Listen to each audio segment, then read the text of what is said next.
Welcome to Darien Varsity Field. Today we have a game between Fairfield Ludlowe and the Darien Blue Wave. It's senior night. David, I'm joined alongside David Popson and Tim Bellingham. David, what should we expect out of this matchup between two FCAC heavyweights? You know, we're looking at a competitive matchup here between Fairfield Ludlowe and Darien. Fairfield Ludlowe are 12-5 on the season, and Darien is just one game behind them at 11-6. Darien is 7-5 in the FCAC, the same as Fairfield Ludlowe, and it's going to be a great match between the two teams here today. Both are looking at strong sides. It's senior night for Darien, so they're going to be looking to make something special out of tonight and really put Ludlowe in their place and prove to them that they're the better team in the FCAC. Tim, what's your thoughts? My thoughts are Ludlowe is always a really good team. Having being a former player myself, Ludlowe is always a scrappy team. They're always in the game. They bring a lot of energy, always very fiery bench. On Darien's side, you got to play your game. You got to be able to get ahead, throwing first pitch strikes if you're Owen Tyler on the mound, and try to score the early run first for the senior night for the Blue Wave. Like Tim said, we have Owen Tyler on the mound today. Owen Tyler has had a good season so far. His pitching is a strong suit. He's also a left fielder, and since him being on the mound, we will have Jamie Buckjune replace him in center. David, what do you think is going to be the key to this game for Darien to really start off strong? Looking for Darien, like Tim said, you got to throw those first pitch strikes and get that early run. In left field, we have Jamie today replacing Owen, so they're going to be looking for them to make a big impact out of that. And then on first base today, you also have Tyler Spellman replacing the Andrew Olson, who's been out for most of the season, Darien's leading hitter before he came out. Tim, what's your thoughts? Thoughts are it's interesting to see Buckjune out there in left field, seeing how he tests his waters out there, and look to see if, like I said, Blue Wave can get ahead early here with Ludlowe about to hit. And looks like we're just about ready to start. Batting first for Fairfield Ludlowe will be the number 8 Ian Moore, the second baseman. He's looking to get Fairfield Ludlowe off to a hot start.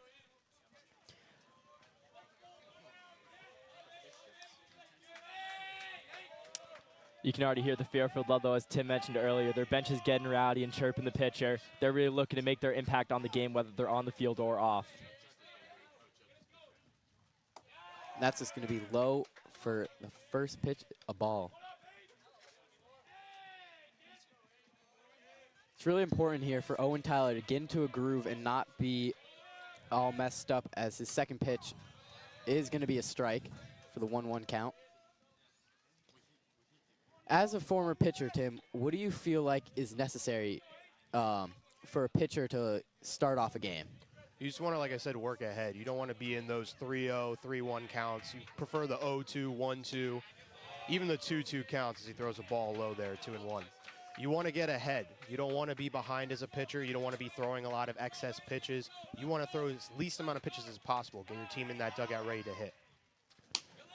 Coming in against a strong side like Ludlowe, Tim, what's your thoughts as a former pitcher going against the first batter? How do you set the tone? What's going through your head as you're stepping up to the mound? Well, this is senior night. This is a big game, last home game here for the Blue Wave. You just want to be able to play a nice, clean game, and Ludlowe is going to try to interrupt you in any way possible. That's going to go in for a strike. We have a 3-2 count. And really, here, Owen Tyler is going to go to his best pitch, the fastball, to try and get this batter out. A little low. So Moore starts the day off with a walk. Up next is number 15, Luke Scaglione, the center fielder. Now with the runner on, what should the pitcher, is that change for a pitcher, his mindset? Yeah, he's got to go from the stretch instead of the windup. As you can see, he picks off the first base. Diving back safe is Moore. Yeah, you need to speed up your motion. You need to start from the stretch. You can't have a high leg kick. You want to be quick to home plate to allow your catcher enough time to possibly throw out a potential runner. Interested to see if Ludlowe does put him in motion here. Owen Tyler paying attention to him over at first base, throwing a few pickoffs. Going to see if they give Scaglione the bunt sign or not. That's up high for ball 1. David, this is kind of funny. Last game, when we were on the broadcast, However, it wasn't Owen Tyler on the mound. It was Tyler Easterbrook, but he had the same kind of approach of kept on throwing it back to first base. You think this is kind of like a Darien thing? Yeah, Cooper, I was thinking the same exact thing right there. These Darien pitchers love to try to pick off that runner on first base. They want to keep him close, and they don't want to let any extra bases get let up from the steal. They're trying to keep that runner close, and they just want to make sure that they get their batters out. 2-0 count here for Tyler. A little wild pitches. Yeah, and like I said, pitching out of the stretch there, you have to have a quicker leg kick. So sometimes it's a little bit more difficult to get that ball down in the zone. That's why the first 2 pitches were high there from Tyler.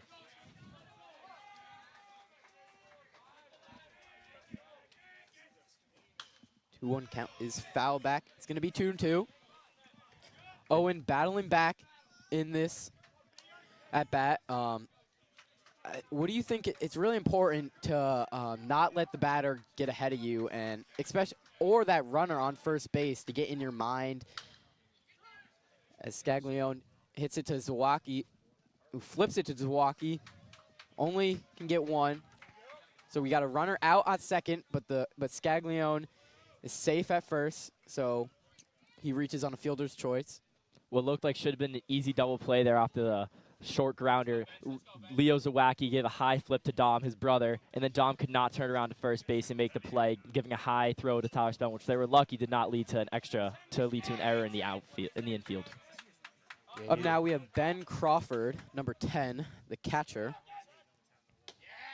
And that one's low for ball 1. Yet again, I'd be focusing on that runner at first base, seeing if they put him in motion to try to avoid that double play ball again. And he goes. Strike. And the throw is a little late. Goes in the center field, but Teddy Smosky's there. Back it up. Darien's looking a little wild early. They're not having a clean start to this game. We're looking at a missed opportunity for a double play to start out, and then once again, just a little bit of a missed throw to the left from the catcher. Dominic couldn't handle it, and they got a runner to second.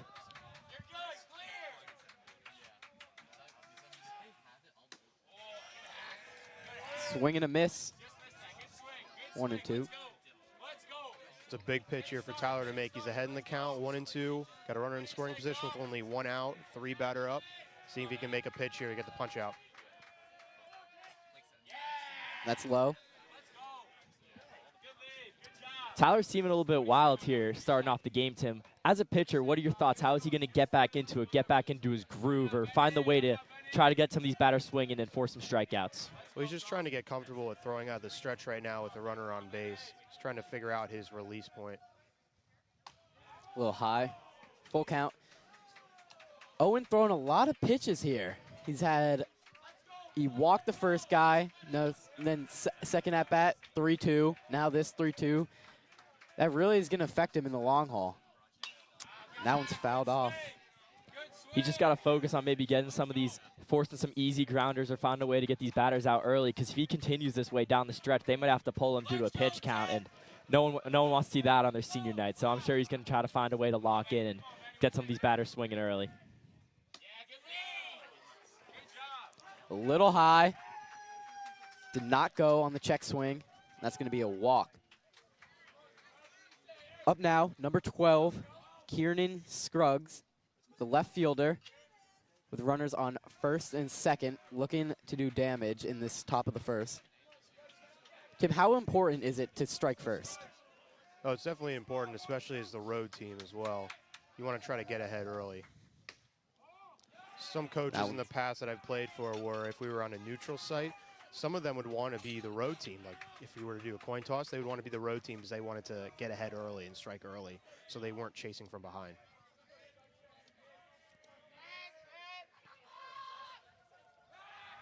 He's going to step off. Does the inside move there, try to keep the runner honest at second base, chasing him back. Yeah, these Darien pitchers really do love to seem to keep their runners honest. Owen Tyler there once again trying to go for the pickoff. That one's hit into right field.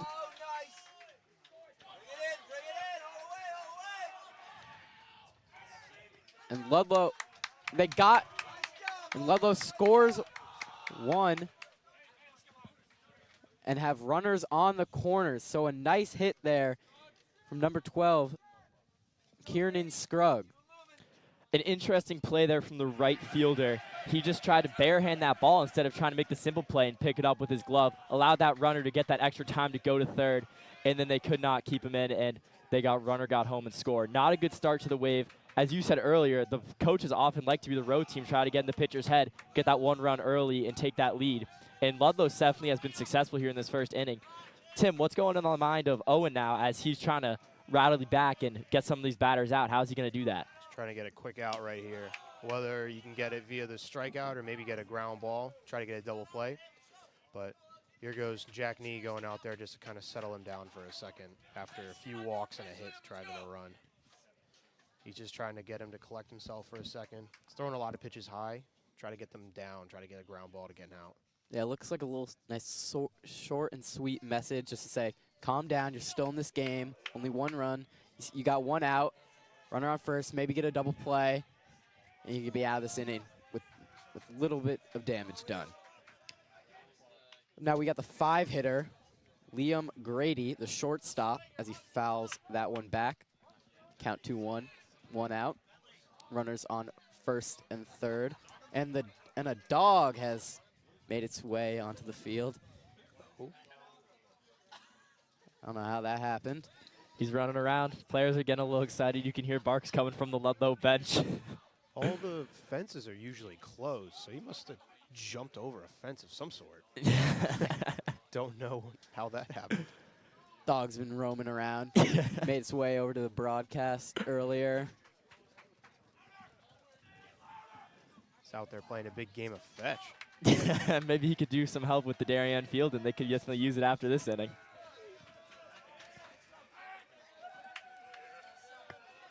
Goes The runner goes. Smart play there by the catcher, Jack Nee, not throwing it. Because if he threw it down to second base, obviously the runner on third could then go home, adding a run for Ludlowe. Big pitch. It's a third walk already.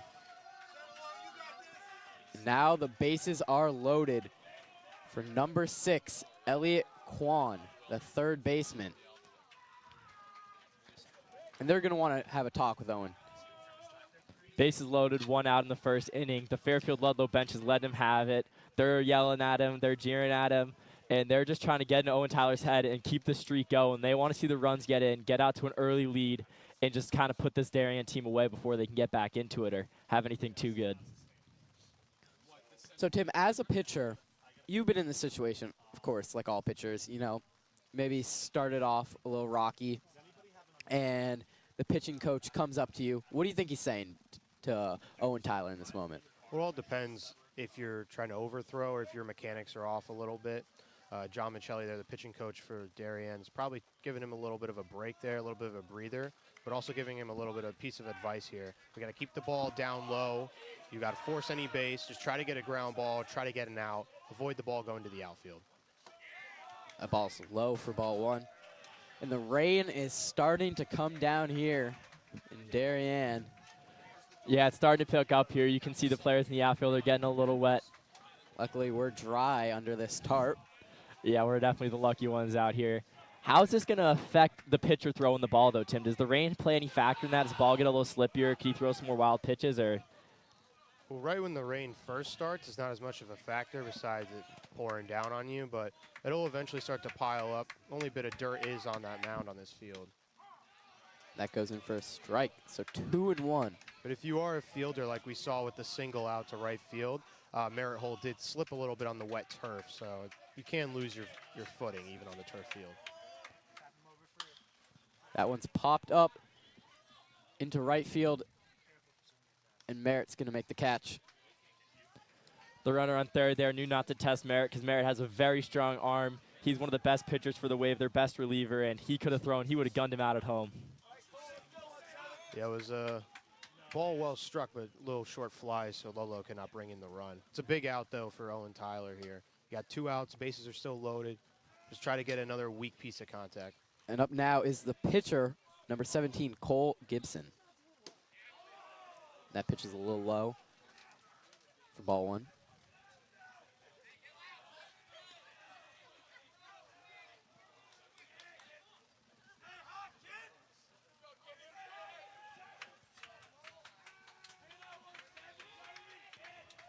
Owen really trying to keep his cool here.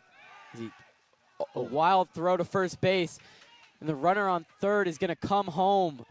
A costly error there from the pitcher. Looked like he could have got him out if it was a good throw at first, but maybe it slipped away. Maybe the rain's playing a factor. That and possibly adrenaline as well. You could hear John Michelli of the Darien bench telling him to step off, trying to do a sneaky back pick there at first base. And like you mentioned, good throw would have gotten him. It goes in for strike one. Another fielding error for the Darien Blue Wave. This is not the way they wanted to start the game. They're making too many errors in the field. They have to find a way to clean up, get back in their rhythm. We've seen it. They're a great fielding team. As we saw last game again, or saw the last DAF Media broadcast game against New Canaan. Very little errors, a clean game from them, and it helped them stay in. They had runners on. They got lots of hits, but at the end of the day, when Darien's fielding needed to step up, they made it happen. Today, though, they're off to a rough start. As we saw, a couple of errors have let the runs get home. The costly pick right there added another one with bases loaded. Owen just going to try and stay calm. The 1-2 count, 2 outs. Just trying to get this batter out. It's a little low, 2-2. But right now, Owen, as a pitcher, just needs to calm down. Kind of forget about the runners on third and second. Just one-on-one versus a batter. His main focus should be getting this batter out.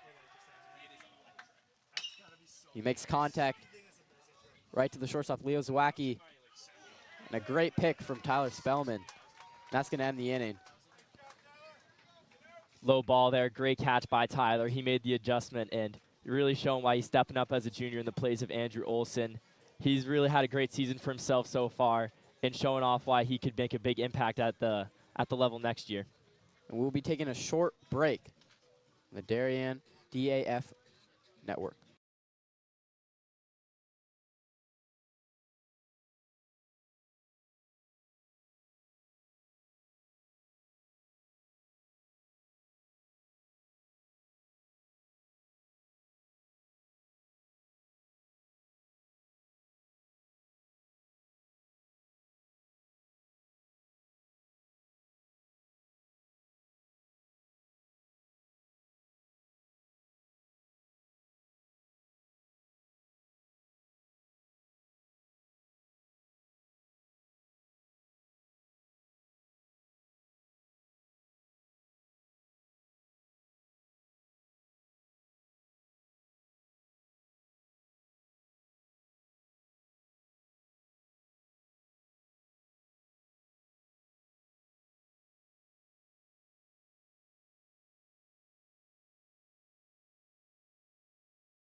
And welcome back. You're watching the DAF Media Network, a joint venture of the Darien Foundation and the Darien Athletic Foundation. We're back in the bottom of the first, and Dominic Zawacki, the captain, is going to lead it off for the Blue Wave. Interested to see what the Wave does here. They're chasing 2. They need base runners. And Zawacki's got that speed. Interesting to see what he's going to do here in this at-bat.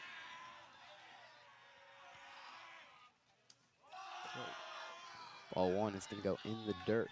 First pitch breaking ball starting him off, mixing it up a little bit, maybe trying to find his release.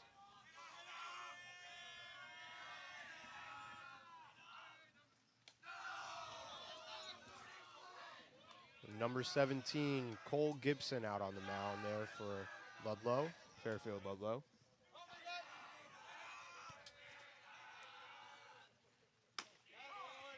That goes in for strike number 1. Count 2-1. Gibson for Ludlowe is definitely a very strong pitcher. He has a top speed of about 91 miles an hour, but he averages 88 to 89, so he's going to be a formidable opponent for the Wave today, and seeing if they can try to get their bats hot early.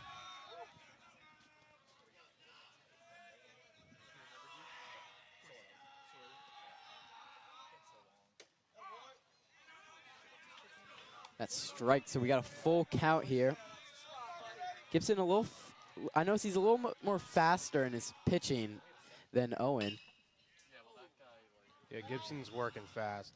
He's trying to get his guys hitting back in that dugout as quick as he can. He's getting the ball back from his catcher and immediately stepping right back on the mound in that abbreviated windup position. Really seems like he's trying not to get any time for Owen Tyler to try to breathe and reset after that shaky first inning. Owen Tyler, though, held them only to 2 runs, and as that, Dominic Zawak gets the walk to first base. And up now is number 0, Teddy Smosky, the center fielder.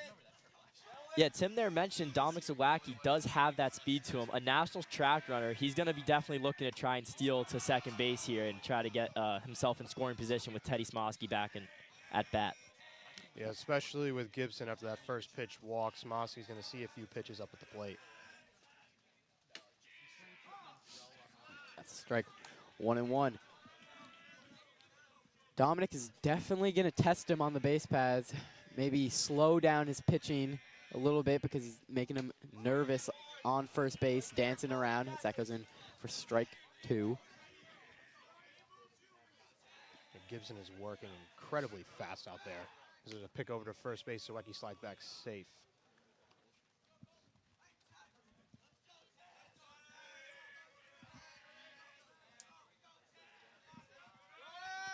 Zawacki goes. Beautiful hit. Zawacki rounding. He's going to slide into third base.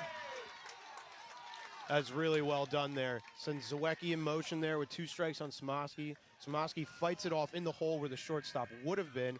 That's a nice execution of some hit and run there by the Darien Blue Wave. And you got runners on the corners with no outs. It's a beautiful hit and run. And now you have, like you said, runners on the corners with Leo Zawacki, Dominic's brother, up to bat, number 2.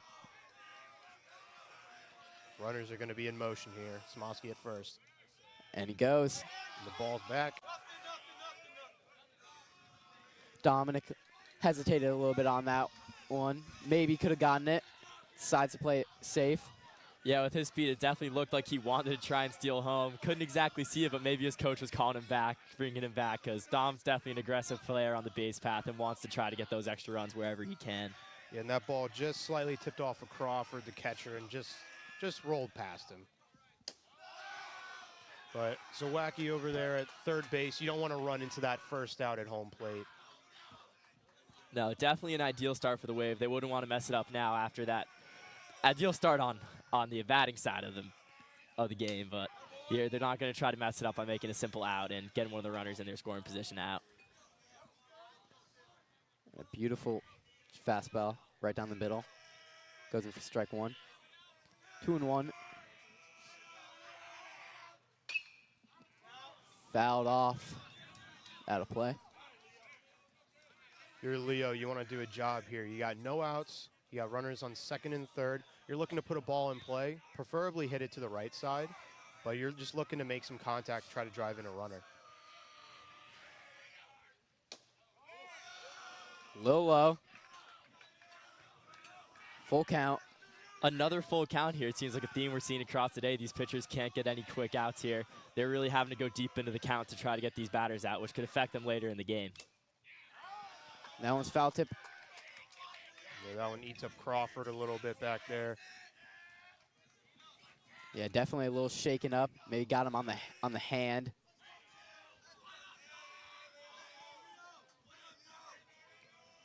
Got another full count pitch here to Leo Zawacki. That's going to go right to the shortstop. Teddy Smosky stays at second base. Controversial call there at first base. The Looks like the Darien, runner was, or not the runner, looks like the first baseman was slightly off the bag, but the umpire says he was there. Darien bench did not like that call. Neither did head coach Mike Scott. And the umpires are going to talk. Maybe the home plate umpire saw something. The outfield umpire didn't. Yeah, I don't see this getting really overturned, but they are just going to talk just for some closure for both sides here.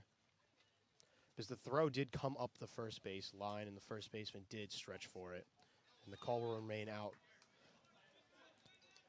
Yeah, no hesitation, though. Even though he did get out, Dominic Zawacki got that run home. So Darien, even though they got the out, they still got to be happy with that outcome, getting a runner to score. And Samosky stays over there at second base. And up for Darien, the 4 hitter, number 34, Merritt Hole.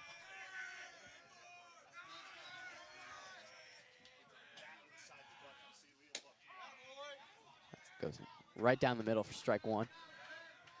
Merritt Hole, big hitter, can really do some damage to a pitcher. And as he fouls that one off.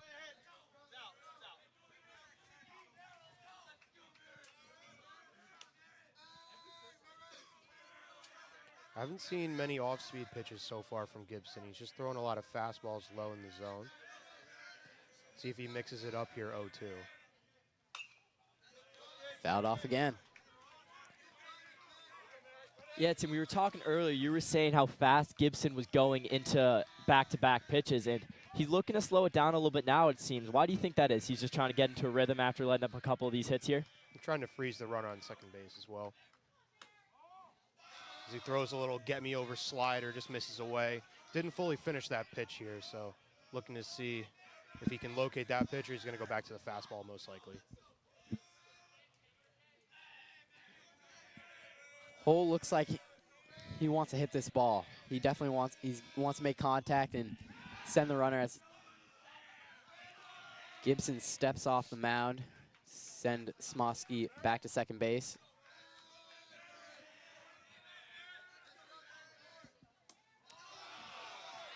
And he goes, Smosky goes to third base on that wild pitch that gets away from the catcher. Seems like a trend we're seeing early here is these pitchers are just throwing a little wild today. They seem like they can't get in their rhythm and get these batters out, trying to mow them down. And the defense is really going to have to try to make up for that and step up late and step up big here in a way. So we're going to see which team decides to make that bigger impact. It's a big steal, gets the runner over 90 more feet. Sac fly gets him in instead of the single.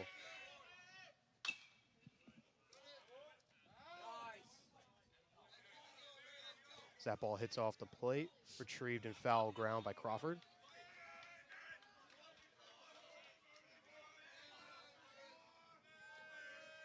So we got Merritt Hole here fighting 2-2 count, 1 out, runner on third base.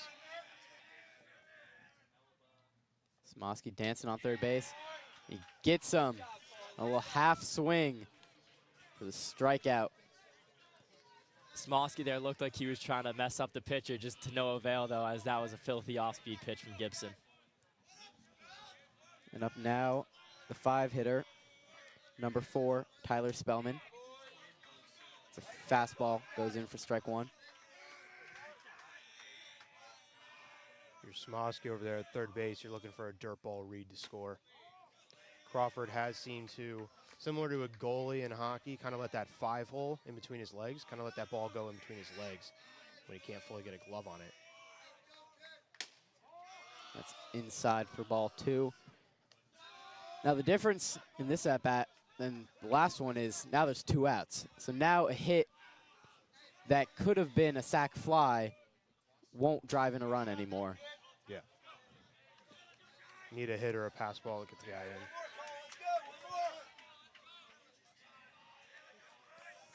Two balls, 2 strikes, 2 outs. The bottom of the first. Darien trailing Ludlowe 1-2, and Tyler Spellman strikes out.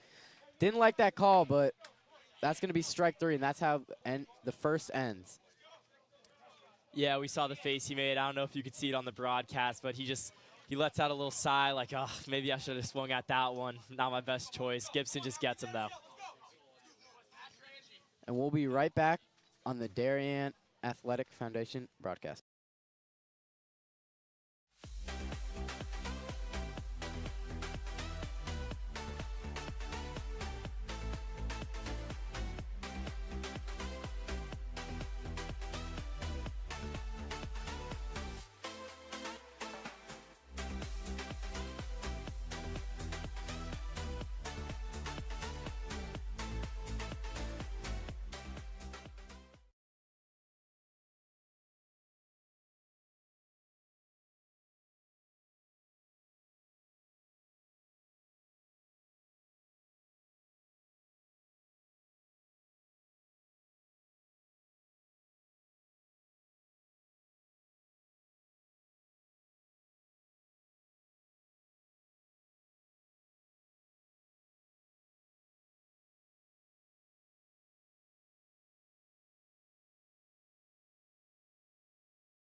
And we're back here for the start of the second inning.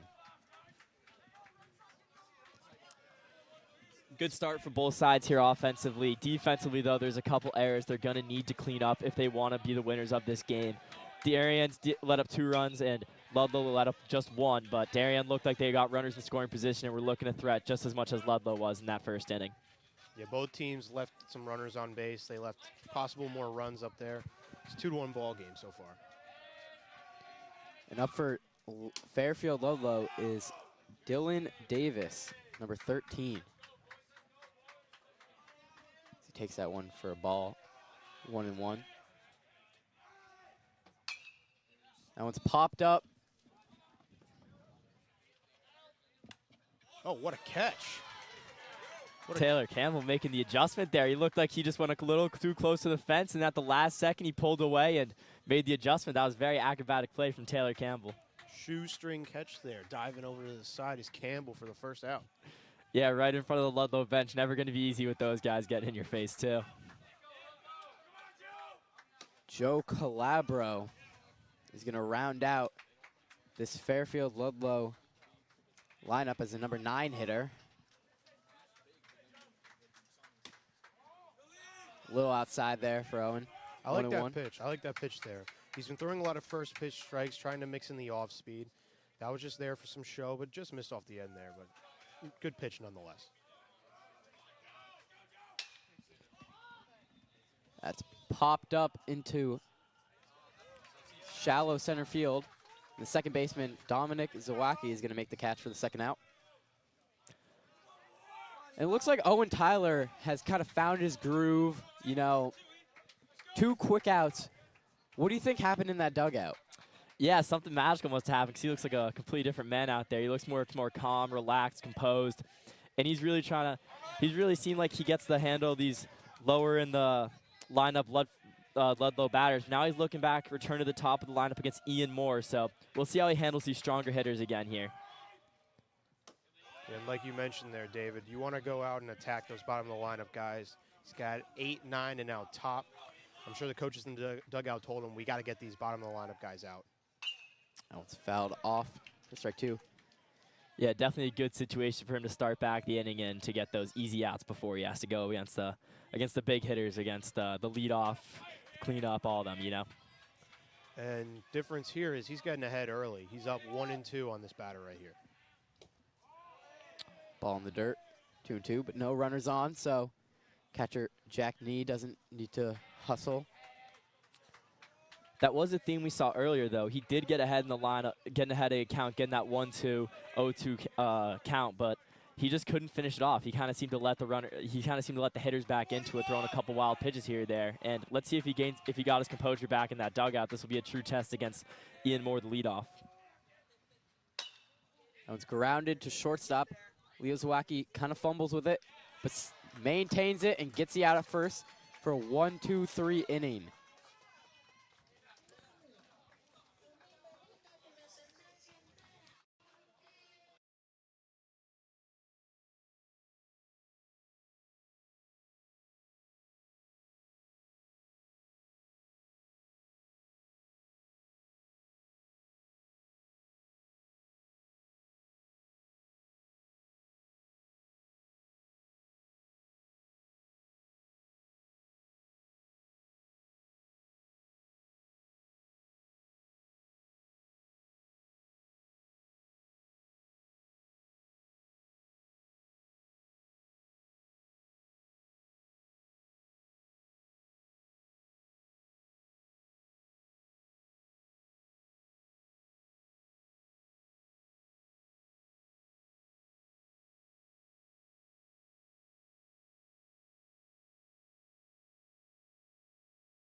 Start off the bottom of the second, number 10, Sean Brophy.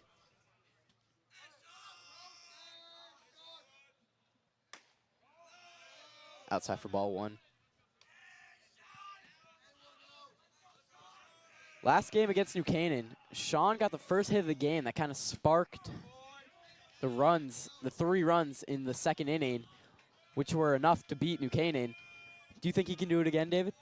Yeah, Sean definitely had a great game against New Canaan, getting on base every single time against their opponent. And tonight it seems like he could get it done against a strong pitcher like Gibson. We'll see though. He's having a good season, Sean, so he could definitely look to make something happen here. And a backwards K for Gibson.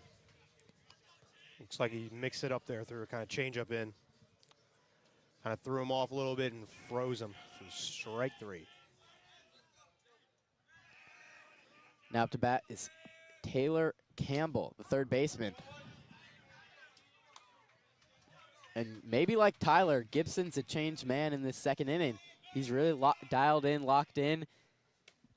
As David said, magical. Maybe something magical happened in the dugout. Seems like something magical happened, Cooper. You're right. He's back in rhythm, and he's looking to mow down these batters. Already got the first out easy. Yeah, he's getting ahead quick, and he's mixing in a bunch of different pitches here. Starting to get in a groove.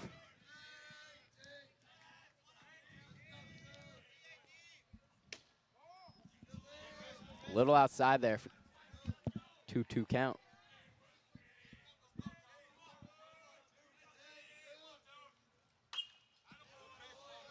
Fouled off.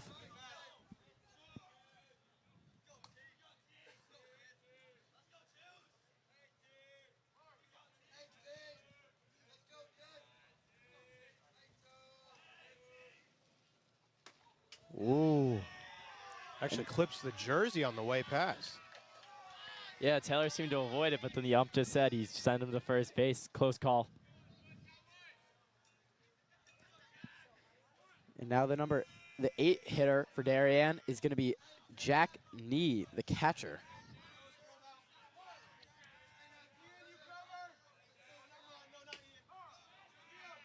Beautiful fastball right down the middle.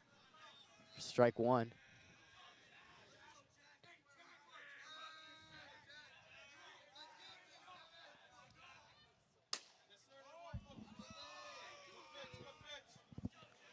Fastball just away there by Gibson. 1-1 count.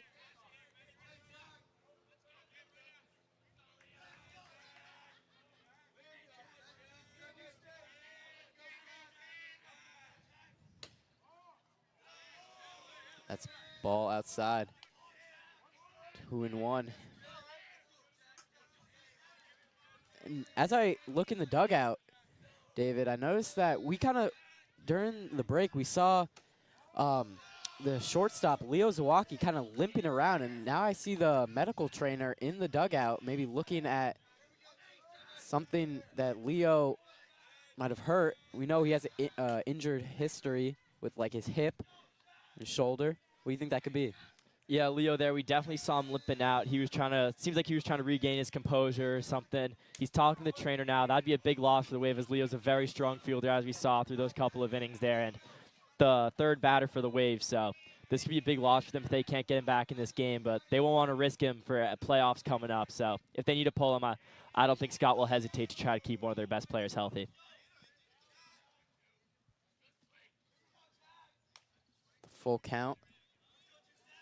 Can't tell if that hit off the bat or hit off his elbow, and they just called it on the swing. He's visibly shaken up from that, had to step away from the batter's box, gain his composure again. Because that wasn't a full swing by Knee there, so if he did get hit, he would have gotten first base. Knee goes. Doesn't matter. Ball 4. Tim, as a former pitcher, how would you say that affects getting hit like on the elbow like that? Do you think it affects the batter more or the pitcher more? Trying to see, you know what I'm saying? Well, obviously, as the batter, you're going to walk away with a bruise. Not going to be super happy. As the pitcher, you don't really want to be hitting guys when you got 2 strikes on them. Just kind of pour salt in the wound a little bit. You're just 1 strike away from getting them out, 1 pitch away from getting them out. You want to try to eliminate that. But he had a hit by pitch here and a walk consecutively after getting that quick first out. As the catcher goes out, Crawford goes out just to settle down his guy Gibson for a second. And now the pitcher, Owen Tyler. Runners on first and second. Takes that ball. Gibson seems to be leaving a lot of his pitches up right now, having a hard time finding that lower release slot.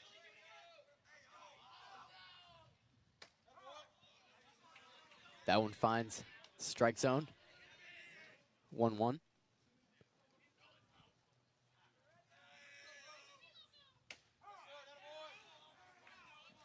Beautiful pitch right there. Just clips that bottom left corner for strike 2. Seeing if Owen Tyler, the pitcher here, can help himself out. That one's high. 2-2. Tyler here, definitely not your average pitcher. He can still get in the batter's box and hit it out. As we saw, he had the walk-off hit to win against Stanford on the first game broadcast by the DAF Media Network here in this season. So even though he's a pitcher, no easy batter for Gibson to face. And as I say that, he strikes out looking. That's a pitcher's pitch, low and away fastball there on the outer half corner. Big out here for Fairfield Ludlowe, getting the second out with runners still on first and second. And here comes the lead-off hitter, Dominic Zawacki, with runners on first and second. Dominic walked his first at-bat. Looking to maybe to get a hit, tie this game up. Gibson seems to be having a hard time finding his release point on this mound. This is one of the taller mounds in the FCAC. Dominic makes contact, and that goes splits the left and center fielder. And that's going to score a run. It'll be a single there for Zawecki as the game-tying run. Campbell comes in to score. Great hit there by Zawacki. Caught all of that ball, sending it right into the gap. Just unfortunate the center fielder just read it right, and what was a long single could have been a double on most other days for Zawacki. Yeah, the center fielder there, Scaglione, did a good job cutting that ball off, not letting it get to the gap. Especially on this turf field, it's a little wet, the ball's going to skip fast. And Teddy Smosky hits that a little blooper. Oh, and it drops. it Oh my gosh. It drops in the Bermuda Triangle out there. And, just with 2 outs. and there goes Smosky taking second. No one's covering second base. What are they doing? Fairfield Ludlowe just falling asleep. Darien, looks like they're going to break the fence down in their dugout, banging on it, and they're going to, coach for Ludlow's going to come out here and go talk to the pitcher, try to settle down his team. That was a lack of communication there. You had the right fielder coming in, the second baseman coming in. Right fielder kind of pulled up and just watched it drop. Center fielder was not in the vicinity. You got Zawecki advances to third on that one, and then Smosky goes ahead and takes second base because completely unoccupied by any of the Ludlowe players. And what looked like it was going to be the way for Ludlowe to get out of the inning in a simple pop fly, it seemed like all three of the fielders couldn't decide who was going to go to it, and no one made the play. And as Tim said, it ended up in the Bermuda Triangle, lost out there. Definitely a disappointing play for Ludlowe, though. And I noticed in that Smosky at bat, we saw Will Donzizer in the on-deck circle, but now it looks like for that injured Leo Zawacki, but it looks like Leo's okay. You know, the coaches are talking to him, seeing if he can actually hit, but it looks like he's going to stay in this game. He's a powerful hitter. They need him in this moment. Yeah, you mentioned he's a powerful hitter, one of the only batters on Darien with a home run this year that he had in that big game against Staples to take them down. So Zawacki here is definitely going to be he can make Gibson a little nervous here with 2 runners in scoring position. Especially if he's got a leg that's bothering him. They're not going to do any safety squeeze here, try to bunt in a run, try to get a nice hit here. The right side is open. A little outside for ball 1. And if you're Gibson here, you're trying to get this last out. You're trying to hold the runners in second and third, trying to minimize the big inning. And he seems to be a little shaken up here. A lot of pitches have been left up high this inning. He's having a hard time falling down that mound and getting that release point.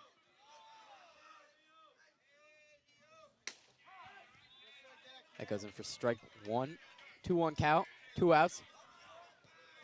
Tim, you say the Darien mound here is one of the higher mounds in the FCAC, and it could be throwing off Gibson here. Is that a little bit of home field advantage for the Wave? Why do you think they do that? Or Well, this whole field could be seen as home field advantage. You got Fairfield Ludlowe that plays up at Kiwanis, which is pretty decent dirt field, but the turf plays a lot more differently, and you're not allowed to wear metal spikes on this field.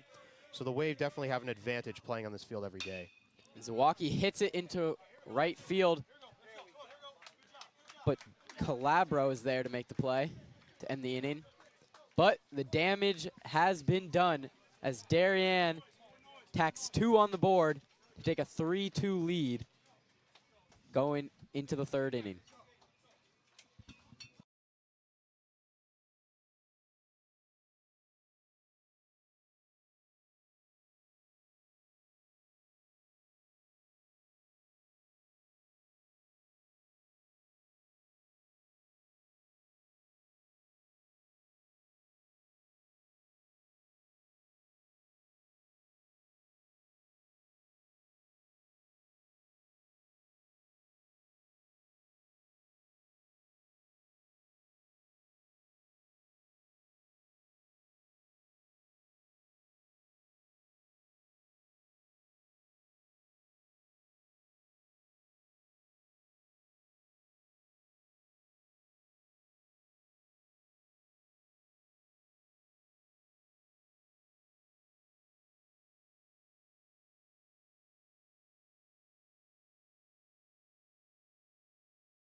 Welcome back here on the DAF Media broadcast here. We are at the Darien High School field.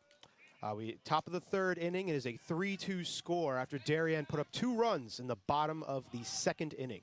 Owen Tyler is still out on the mound here, trying to hold Ludlowe and get Darien back up to hit. And the first hitter up for Ludlowe will be Luke Scaglione, the center fielder, the number 2 batter. Owen Tyler had a beautiful 2nd inning. That's 1-2-3 inning after a little rocky 1st inning.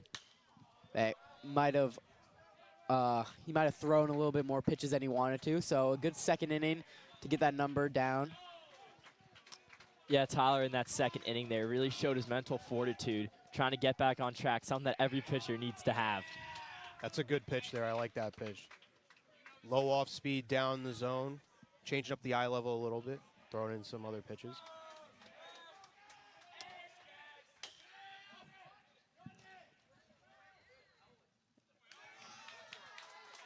And it's going to be out. Nice play by the pitcher, Owen Tyler. And I do want to put out a notice of there's going to be a fielding change for Darien. As we said, Leo Zawacki battling with an injury. They're going to replace him with number 3, Matthew Walton, the junior. Placing him at shortstop. There.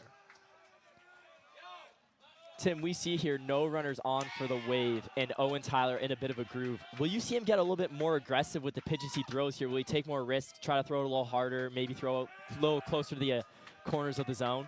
You just want to have a good mix of pitches, and you want to attack the zone. You don't want to fall behind on these hitters because it is a 1-run lead. And you don't want to let Ludlowe get a lot of base runners, don't want to let them get something going.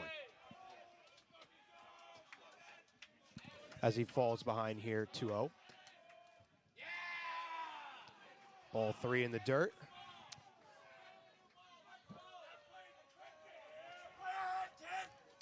So up to bat for Ludlowe is the catcher, Ben Crawford. He's got a 3-0 count here.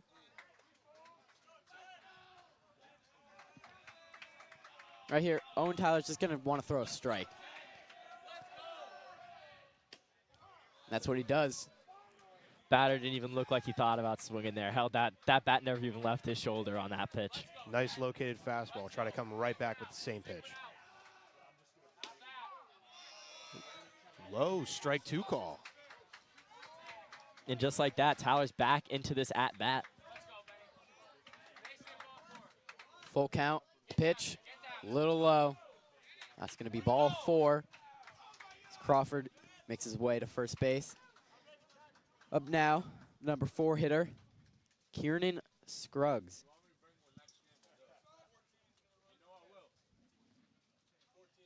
They're going to put in a pinch runner here for Crawford. Since he's the catcher, you are allowed to do a swap. Allow Crawford to get back in the dugout and get ready in his catcher's gear. The pinch runner is going to be Aiden Goodson, number 14.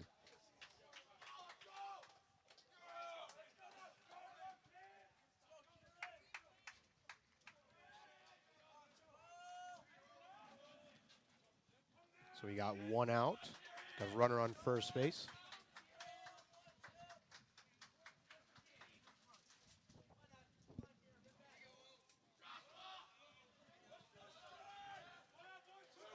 The ump is ready. Ready to resume here. Tyler, fastball a little up high. So Ludlowe here is chasing 1, runner on first base. Goodson's got a good-sized lead as Tyler picks over. Goodson's sliding back safe. Like I was saying, he's got a good-sized lead over there at first base. 1-0, count on the batter. Interested to see if they get him in motion. Try to steal a base, get him in scoring position. That's in for strike 1. 1 ball, 1 strike, 1 out in the top of third. As Tyler throws back. Close call there for the wave. Almost looked like Tyler did not fully catch that ball. It looked like it was going to get through for a sec. Another low throw from Tyler there on the pickoff attempt.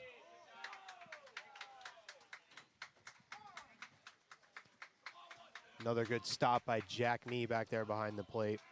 Being a pitcher, you really want to be able to trust your catcher, be able to throw some of those curveballs low in the dirt, and be able to have that backstop there, which you can trust. So that one's popped up. Jack Nee calls off Owen Tyler. That's a Makes the difficult play. catch. That's a difficult catch to make as a catcher. Right when that ball is popped up, you turn around and face home plate instead of facing the field just like everyone else. And he did a good job communicating there with his pitcher to catch the second out.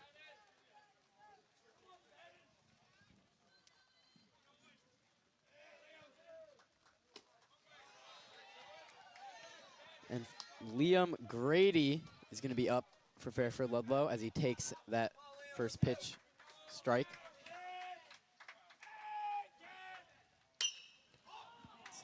Hit up.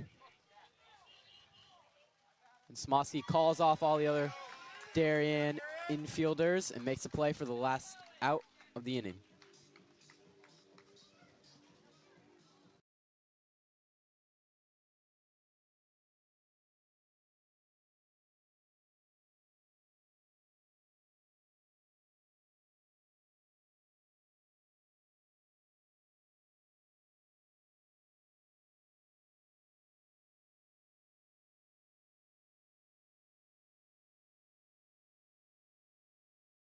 Are you enjoying this broadcast? If you like what you see on the DAF Media Network, please help support us with a donation. DAF Media is committed to education and broadcast excellence. Your support allows us to keep bringing you high-quality community programming while giving our student volunteer broadcasters hands-on STEM experiential learning of all parts of computer networking and video production. Your donations help pay for equipment, insurance, transportation, and our award-winning advisor, and make these broadcasts possible.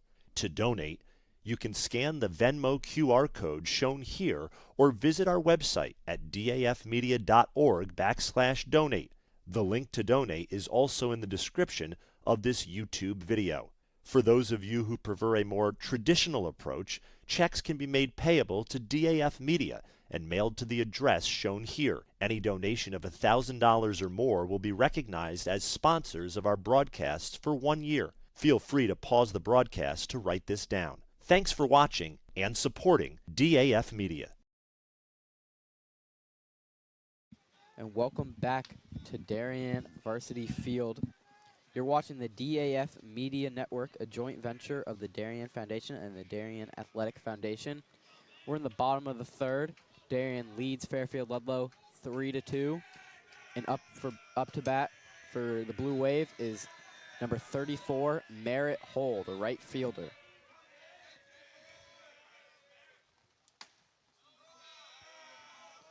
Check swing there, doesn't go. High for ball one.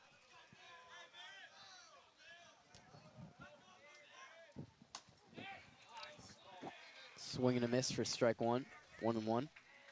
The rain really coming down here.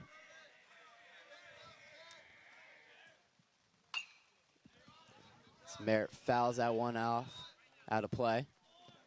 Yeah, the rain here becoming more and more of a factor. It's been on and off here, but now it seems like it's coming back, and it's raining a lot heavier than before. We're going to see how it affects them in the field. The ball could skip a little more. As Tim said earlier, it might affect the mound a little bit here, and we can see how both pitchers try to shape up to that and adapt their stances and how they're going to throw their pitches to that new surface of the mound. Ball low for 2-2. Merritt hits it into left field. That was going to be a double. It's going to go out there and bounce off the wall. Throwing it in is Caglione, sliding safe into second base is Merritt Hole with a leadoff double. And he is hype on second base for a leadoff double. And that's how you want to start the third inning if you're Darien. Now with Tyler Spellman up to bat. Great hit there from Merritt Hole, the cleanup batter, showing why he's in that position with a deep double down into center, between center and left field. All the way hit to the warning track there. Looked like the center fielder might get him out for a sec, but Merritt just all the way sprinted down to second and got there. Great play from Merritt Hole. Yeah, when that ball gets to the wall, it's almost a for sure double there. It was a good throw in by Caglione there. Count 1-1. Or Scaglione, I apologize. Little upstairs. 2-1.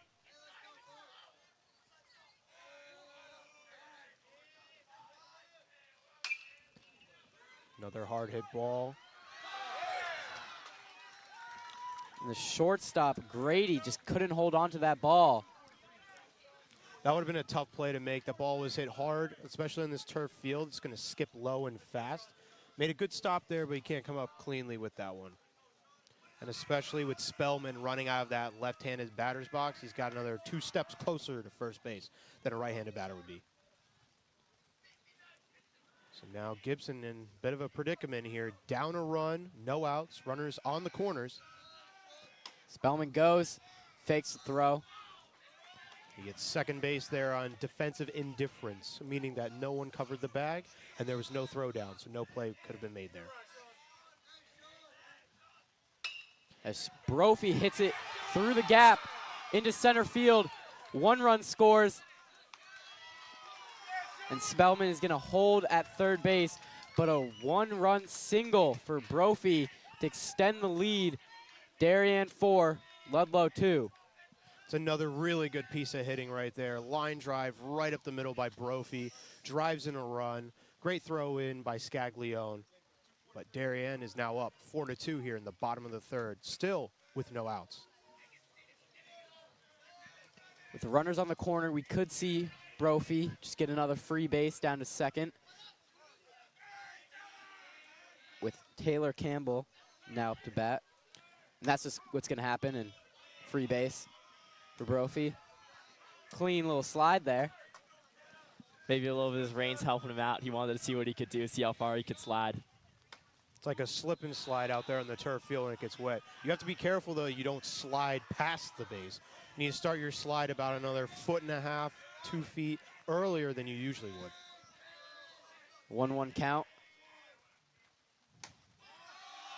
That's high for 2-1.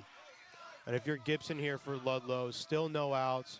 Got a big opportunity here for a big inning for the Blue Wave. You've got to try to get ahead here against Campbell. And you got to think, how much longer, if he's throwing like this, is he going to stay in the game?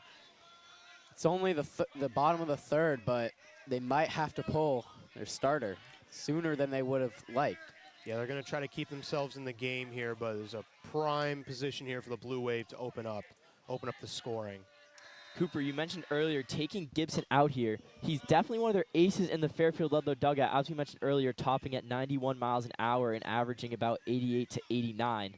It would be a hard call for the coach, as he is one of their best pitchers, to see who he would replace him with to try to gain an edge against this Darien Blue Wave. Campbell in a full count. Swings, and it goes right past the diving second baseman. 1 run scores.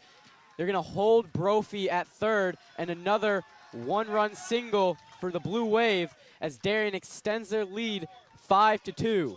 That's a great piece of hitting there by Taylor Campbell. Infield is up a little bit to protect against the run. Hits the ball, hits it hard, past the diving second baseman, scores a run.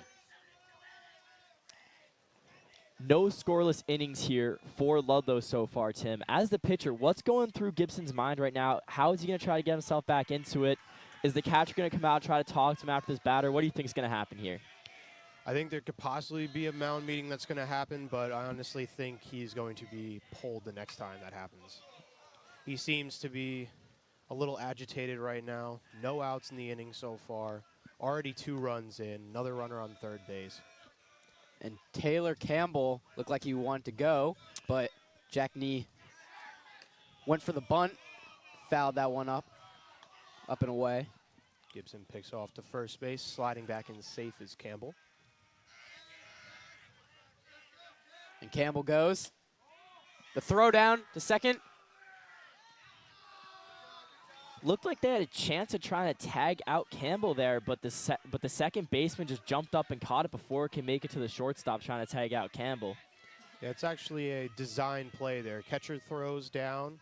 Second baseman comes off to cut it off. See if they could bait the runner on third base. That's a 3rd stolen base of this inning. Yep. And like I said, right when the game started, you're going to try to get ahead of these hitters, and Gibson falling into another 2-1 hole, having a hard time getting ahead. He throws ball 3 in the dirt, 3-1, scooped there by Crawford. And the Darien bench is coming alive. They're really getting into this, gaining the lead. Senior day for the Blue Wave. They've loved to have a big inning here. And that's going to be ball 4, and the bases are loaded. And looks like we're going to see a pitching change for Fairfield Ludlowe. And Gibson is not happy. This is not what you wanted to have happen in this start, especially if you're Gibson on senior night. You kind of want to spoil this Blue Wave senior night, but it's not the case. Not sure yet if the coach is just calming him down here. Grab the baseball from him. He's talking to him. However, there are bases loaded. Oh, they do actually give the hook to Gibson. There are bases loaded here, no outs. Got to come in with a fresh arm. And it looks like that's going to be number 9, Luke Statsko.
we're back here, in the bottom of the third, a little pitching change, but it looks like the umpires are talking to the coaches. Maybe we're going to see a delay, the rain picking up. Maybe going to be too much to continue this game. We're only in the bottom of the third inning here with no outs. If they were to delay the game, this would have to be resumed at another time since it's not a complete ball game as of so far. Darien definitely would not like that after this strong start they've had, trying to keep the same momentum they have. In a delayed game, we could see Ludlowe here. They get a break and try to rally back against the Blue Wave. And now head coach Mike Scott coming out is putting some fresh mound dirt, make it easier for the pitcher to not slip on the mound. Yeah, they're putting some of the, as they like to say, drying agent down there, which helps kind of soak up the moisture. It's different than the clay that's already there on the mound, just used to help soak up the moisture and dry up the surface there, make it a little bit more solidified. But there's only so much of this you can put down depending on how much rain pulls up. And if we do resume this game, it's going to be bottom of the third, no outs. Bases are loaded with the pitcher Owen Tyler coming up to the bat. And a new pitcher on the mound, number 9, Luke Stasko. And like you mentioned there, Cooper, there is no outs, and we do have Owen Tyler hitting. However, on the opposite side of the game here, Owen Tyler, this has been a long inning for him. He's been off the mound now for some like 15, 20 minutes or so with this pitching delay and grounds crew. So we look to see how he'll come out next inning, if there is a next inning, due to the forecast. And the umpires are saying off the field, so we're going to have a delay here as Darien pulls out the tarps. Going to try and wait this over. So we're going to take a break here until further notice.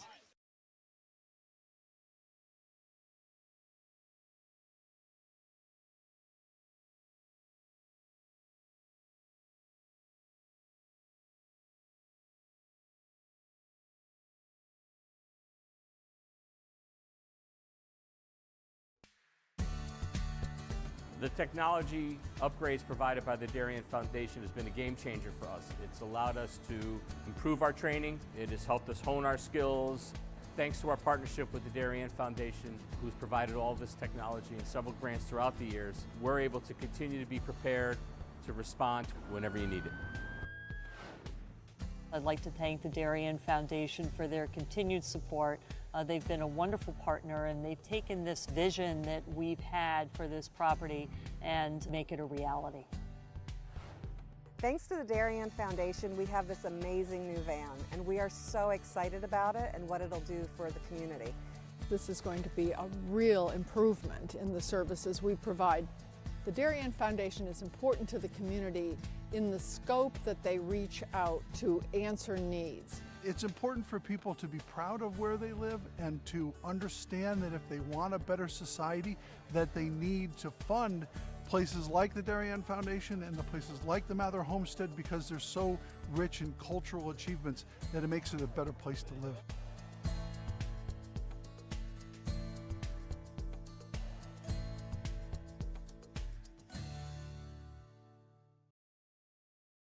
Are you enjoying this broadcast? If you like what you see on the DAF Media Network, please help support us with a donation. DAF Media is committed to education and broadcast excellence. Your support allows us to keep bringing you high-quality community programming while giving our student volunteer broadcasters hands-on STEM experiential learning of all parts of computer networking and video production. Your donations help pay for equipment, insurance, transportation, and our award-winning advisor, and make these broadcasts possible. To donate, you can scan the Venmo QR code shown here or visit our website at dafmedia.org/donate. The link to donate is also in the description of this YouTube video. For those of you who prefer a more traditional approach, checks can be made payable to DAF Media and mailed to the address shown here. Any donation of $1,000 or more will be recognized as sponsors of our broadcasts for 1 year. Feel free to pause the broadcast to write this down. Thanks for watching and supporting DAF Media.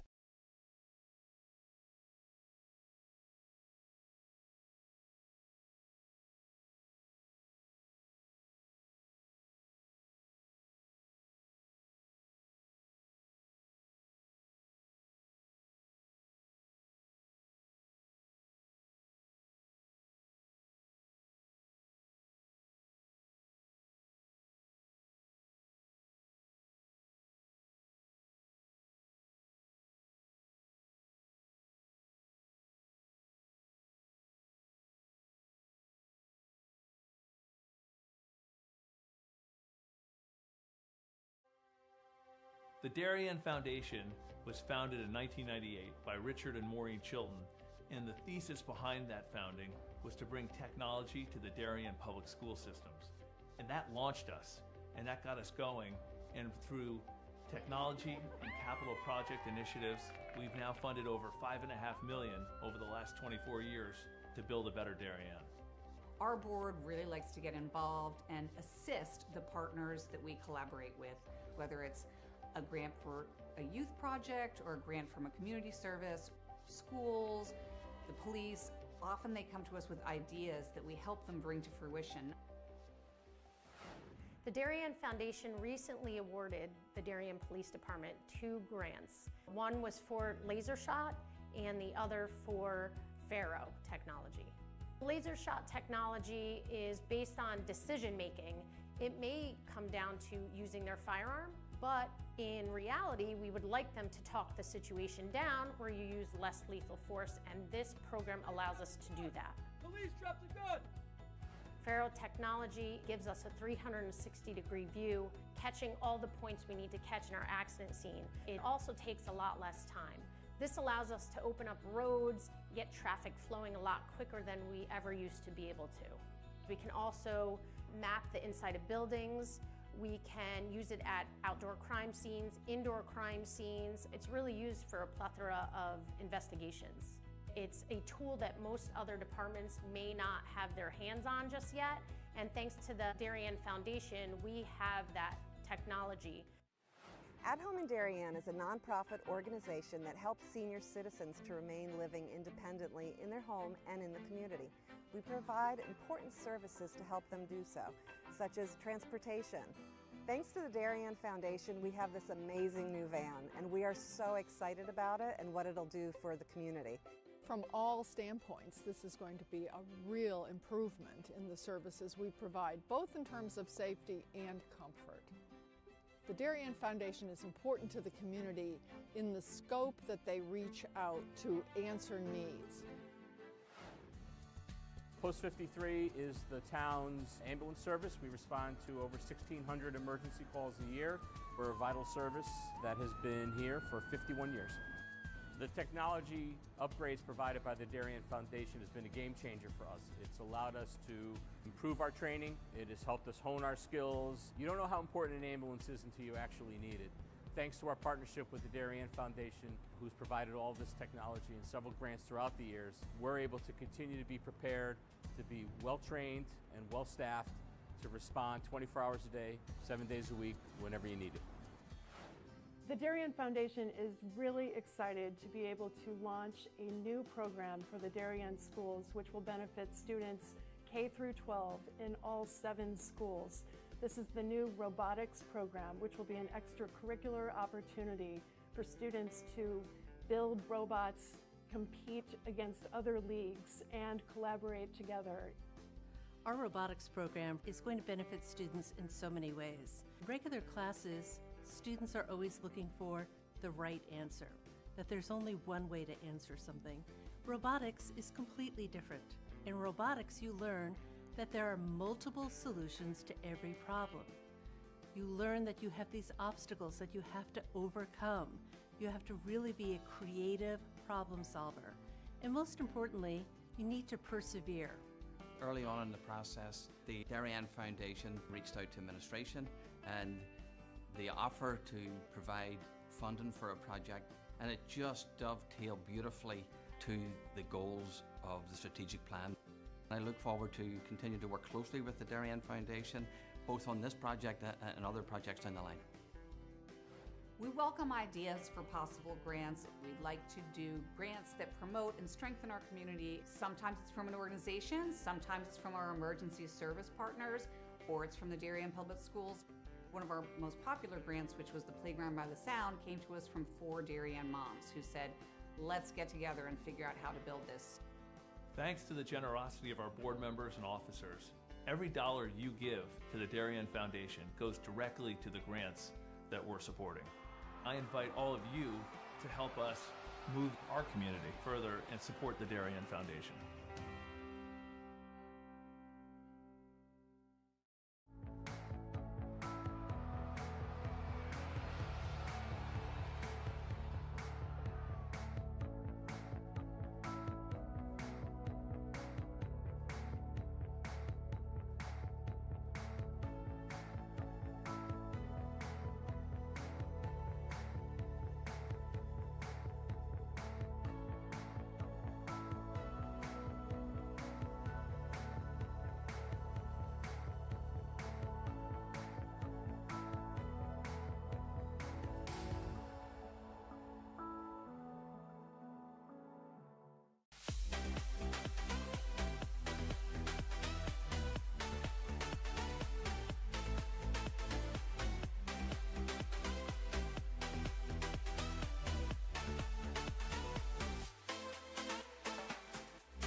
DAF Media is actively seeking financial support. Founded in 2017, DAF Media has quickly become Southwestern Connecticut's source for quality sports, arts, and community programming.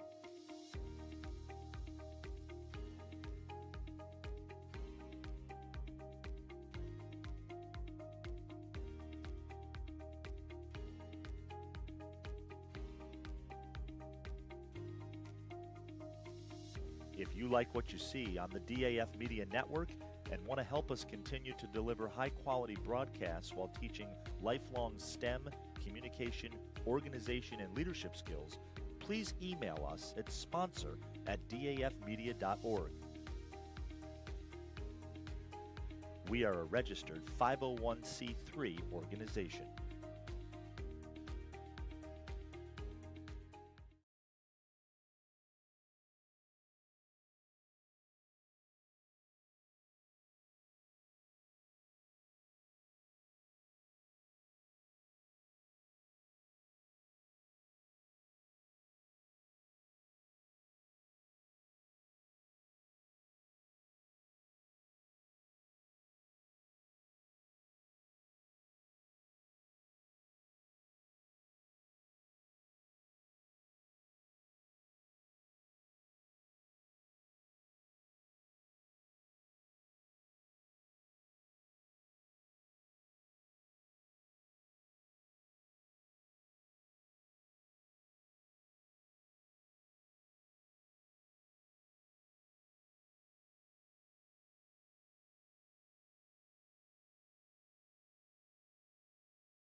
Little update here. We're still in a weather delay. Don't know if we will resume shortly or not. The radar's not looking too good, but Tim's going to give you a little recap of what has happened so far. So far in the game, we're currently in the bottom of the third situation. Is a 5-2 score. Darien leading Ludlowe.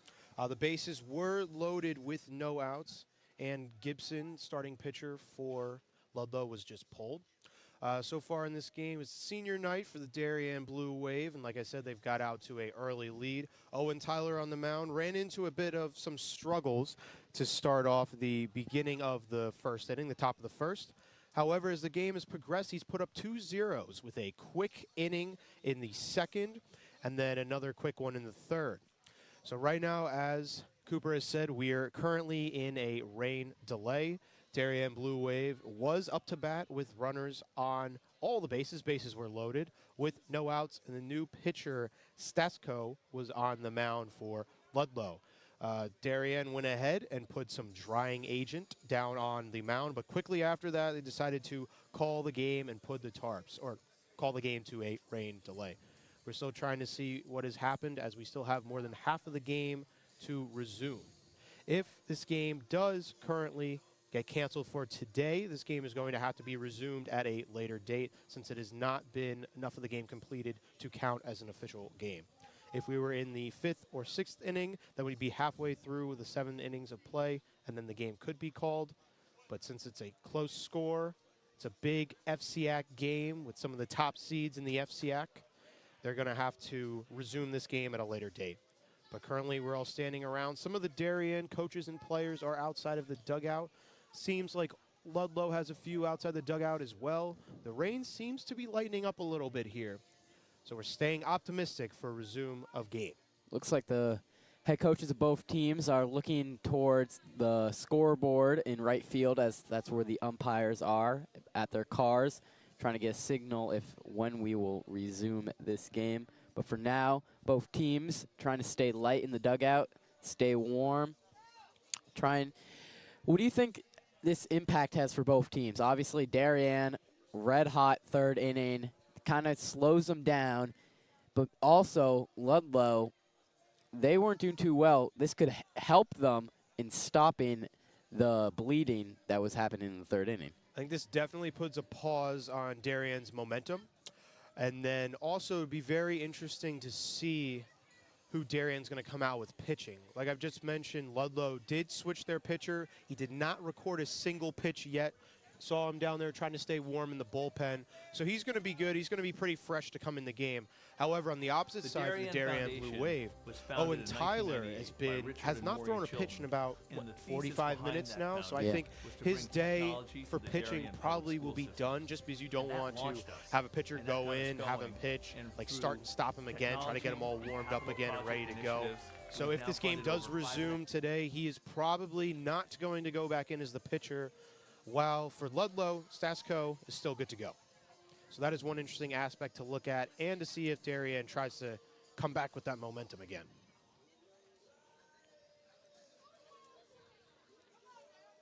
Looks to be some movement here. Darien coaches are, or the Darien head coach, Mike Scott, slowly walking out towards the umpires who are positioned out there just past our scoreboard by their cars. Rain is lessening up a little bit, like I have mentioned. Darien's looking like they want to get this game back on. Yeah. You know, it's senior night. Parents, all parents are here. You'd hate to see it be delayed, you know. It's a great night to honor the seniors who've put all this work throughout Little League and now all 4 years of high school. So they definitely want to play this game, but the weather's not cooperating, and it looks like now the umpires are making their way to the field, so we should hopefully get this game resumed. And the second umpire is closing the gate, which is a good sign, meaning he doesn't plan to go walk out through that gate again. He's closing it, saying we're going to have to play a ball game. So umpires are coming back down here. Darien team is fully out of the dugout. Ludlow's staying loose. Looks like we might be resuming play here. I'm going to take a rough estimate and say about 10-15 minutes.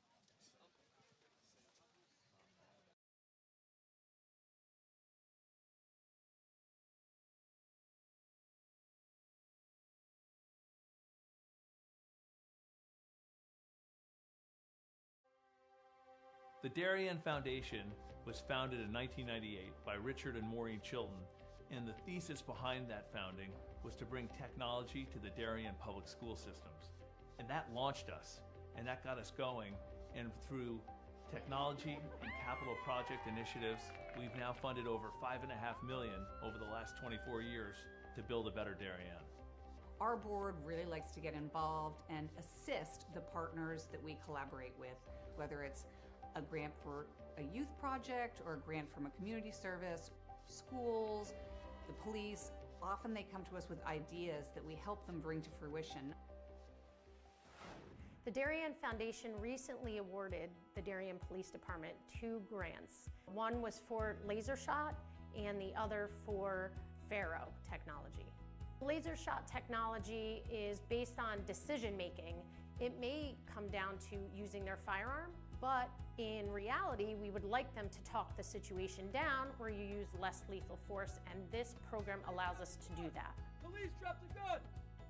Faro technology gives us a 360-degree view, catching all the points we need to catch in our accident scene. It also takes a lot less time. This allows us to open up roads, get traffic flowing a lot quicker than we ever used to be able to. We can also map the inside of buildings. We can use it at outdoor crime scenes, indoor crime scenes. It's really used for a plethora of investigations. It's a tool that most other departments may not have their hands on just yet, and thanks to the Darien Foundation, we have that technology. At Home in Darien is a nonprofit organization that helps senior citizens to remain living independently in their home and in the community. We provide important services to help them do so, such as transportation. Thanks to the Darien Foundation, we have this amazing new van, and we are so excited about it and what it'll do for the community. From all standpoints, this is going to be a real improvement in the services we provide, both in terms of safety and comfort. The Darien Foundation is important to the community in the scope that they reach out to answer needs. Post 53 is the town's ambulance service. We respond to over 1,600 emergency calls a year. We're a vital service that has been here for 51 years. The technology upgrades provided by the Darien Foundation has been a game changer for us. It's allowed us to improve our training. It has helped us hone our skills. You don't know how important an ambulance is until you actually need it.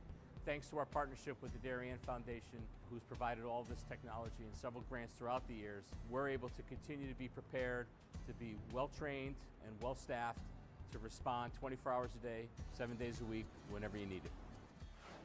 The Darien Foundation is really excited to be able to launch a new program for the Darien schools, which will benefit students K through 12 in all 7 schools. This is the new robotics program, which will be an extracurricular opportunity for students to build robots, compete against other leagues, and collaborate together. Our robotics program is going to benefit students in so many ways. In regular classes, students are always looking for the right answer, that there's only one way to answer something. Robotics is completely different. In robotics, you learn that there are multiple solutions to every problem. You learn that you have these obstacles that you have to overcome. You have to really be a creative problem solver. And most importantly, you need to persevere. Early on in the process, the Darien Foundation reached out to administration and the offer to provide funding for a project, and it just dovetailed beautifully to the goals of the strategic plan. I look forward to continue to work closely with the Darien Foundation, both on this project and other projects down the line. We welcome ideas for possible grants. We'd like to do grants that promote and strengthen our community. Sometimes it's from an organization, sometimes it's from our emergency service partners, or it's from the Darien Public Schools. One of our most popular grants, which was the Playground by the Sound, came to us from 4 Darien moms who said, let's get together and figure out how to build this. Thanks to the generosity of our board members and officers, every dollar you give to the Darien Foundation goes directly to the grants that we're supporting. I invite all of you to help us move our community further and support the Darien Foundation.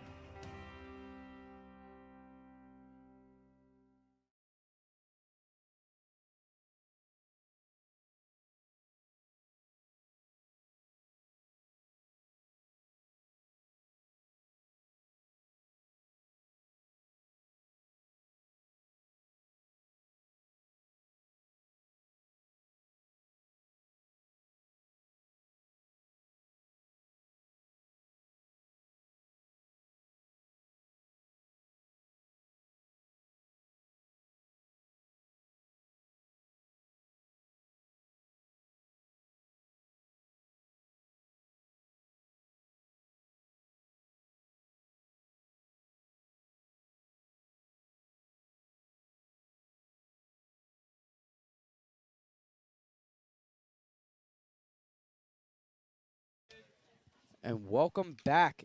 You're watching the DAF Media Network, a joint venture of the Darien Foundation and the Darien Athletic Foundation. Looks like we're going to be resuming this game. Skies have cleared up a little bit. No more rain. Still cloudy. Could rain later. But we're in the bottom of the third. Darien 5-2 lead over Fairfield Ludlowe. Bases are loaded. No outs. And we got a new pitcher on the mound, number 9, Luke Stasko. As Cooper said, this weather here seems to have cleared up a little bit for the next little bit. But a special shout out to our DAF Media advisor, Damon Andrew, looking at that weather radar, and he's saying it looks like more rain is on the way. So we're going to see how this one plays out. And also, we have Owen Tyler up for the Blue Wave, the pitcher. Now also, Owen, as a pitcher, he's been sidelined for close to an hour now, probably going to be over an hour after this inning is done. So that's definitely going to affect him in the fourth, because he was on a little groove, 2 scoreless innings in the second and third. Yeah, I would be very surprised if he goes out there, or I would be somewhat surprised if he goes back out there to pitch. That and Owen Tyler, because like you have said, Cooper, he has been sidelined for quite some time. He would have had to stay pretty warm in that dugout. Did not see him making any throws in the bullpen since the tarps were covered. Would be surprised if he goes back out there to pitch for the Blue Wave, top 4. First pitch from Stasko is back to Backstop, sliding home, safe is Brophy. Ball is thrown past the pitcher, Stasko, retrieved by the second baseman, and that scores a run. Wild pitch there for the first pitch by Stasko, brings home the 6th run of the game for the Blue Wave. You gotta think maybe the weather had something to do with it, but it's a fresh pitcher, so you know he had time to warm up, but maybe the nerves are getting to him. But that's not how you want to start your first pitch. Yeah, possibly the worst situation to come into as a pitcher. Bases loaded, no outs. He was going to look to have to try and save this Ludlowe team, and not a good start from already letting up a run in just one of his first pitches. It's fouled. Yeah, off his front foot there, that's got to sting. It's got to hurt. He's walking around, taking a little lap, shaking it off. This is a big spot here for the Blue Wave to really have a big inning. Already 3 runs up on the board, 4-run lead, no outs, runners second and third. Could really do some damage here, put up a crooked number. And then on the other side of the ball, if you're Stasko, you're trying to get a few outs here. Ball in the dirt for ball 2. Yeah, like you were saying, Tim, Stasko just needs to get 1 out for Fairfield Ludlowe to kind of just stop this momentum that Darien has going. It was interesting to see whether that rain delay would take some of the wind out of Darien's sails, or if they would continue on this heater that they have been on and getting more runs in against this Ludlowe team. As Owen Tyler fouls that one back. And Darien, just as we would have expected, came out with that momentum there in the dugout. They got some veteran coaches in there. They have a few former players in that dugout as well that help bring the energy. Head coach Mike Scott's 15th season for the Blue Wave. As Owen Tyler fouls that one off. Stasko working in an off-speed pitch there. That one kind of hung up a little bit, and Tyler just fouled it off.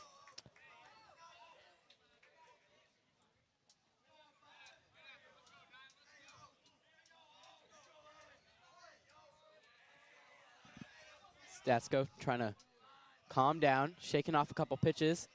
Doesn't really like what the catcher's giving him. He's just going to call. The catcher's just going to call time. Giving him a reset, trying to get on the same page here for this 2-2 pitch.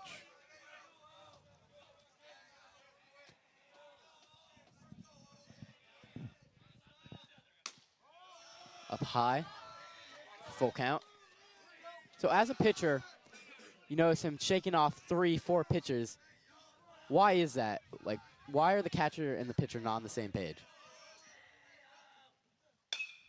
As Owen Tyler hits to shortstop, and it goes right past the shortstop's glove. In for 1 run, and there goes Owen Tyler to second. And that's just going to be a costly error for Ludlowe. Yeah, ball was hit there to Liam Grady over there at shortstop. Sneaks underneath his glove. That will be counted as an error. Coming around to score is a run for the Blue Wave, and then the ball thrown in goes to no one. Third baseman did not get the cutoff. He was holding on. Ball comes into the pitcher, who was, well, in the right place at the right time to get that ball. And that's the second time we've seen that this game there. Owen Tyler just able to get another free base on the end of just what seems like a miscue from Darien, or from Ludlowe. A little low there for the one hitter, Dominic Zawacki.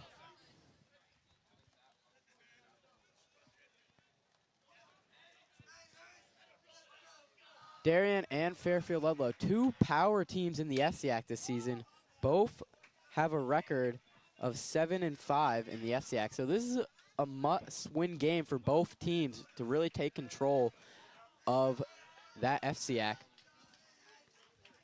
Big game for the seeding, as you just mentioned. If they're both 7-5 in the FCAC, whoever wins this game will come up top of the seeding. With a few games remaining. Zawacki hits it into left field. That's going to score 1. And Owen Tyler stays at third base. But an RBI single for Zawacki, his second of the game. A big game here for Zawacki tonight on senior night. 2 big hits, driving in runs. And Dominic got to feel a little happy with himself, making it happen on his biggest night of the year so far. And this is a rough start to the inning here for Ludlowe. Bringing in the new pitcher in Stasco, has not been able to get an out. There was an error, there was some hits, not been able to get an out, and Darien's already put up a 5 spot with nobody out yet in this inning. The rain's coming down again a little bit, a little drizzle. Teddy Smosky steps into the box. The runner's on first is third. And Zawacki goes, and Smosky lays down a bunt, but it's fouled off. So Zawacki heads back to first.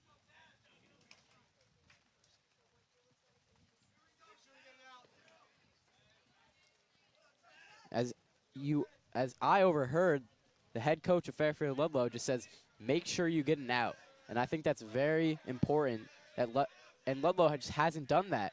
They haven't stopped Darien's momentum. As Zawacki heads to second base, the throw gets past the second base, the shortstopman, and Owen Tyler scores, and this is a 9-2 lead for the Blue Wave.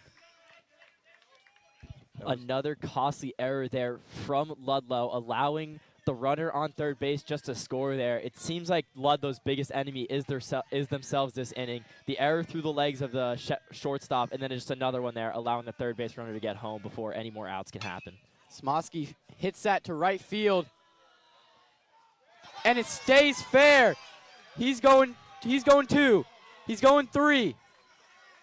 Throw comes into third, sliding in. Out, and it looks like he just went too far past third. But Zawacki does score to turn Darien's total runs to 10. But Ludlowe gets the first out of the inning, maybe to stop a little bit of bleeding. And here comes Matthew Walton up to the plate. This is his first at-bat of the game, replacing the injured Leo Zawacki. Yeah, that was where the wet turf comes into play there with the slide by Smosky. Slid into third base and kind of around it, couldn't really hold on to third base. Came off for a second, and they held the tag on for the first out of the inning. However, that will be counted as an RBI double, and it will be out advancing to third. That goes for a ball. 2-1. So if you're Ludlowe here, you just got your first out of the inning. No one's on base. Going to try to get another out here. Try to prevent Darien from getting any more base runners and keeping this inning going.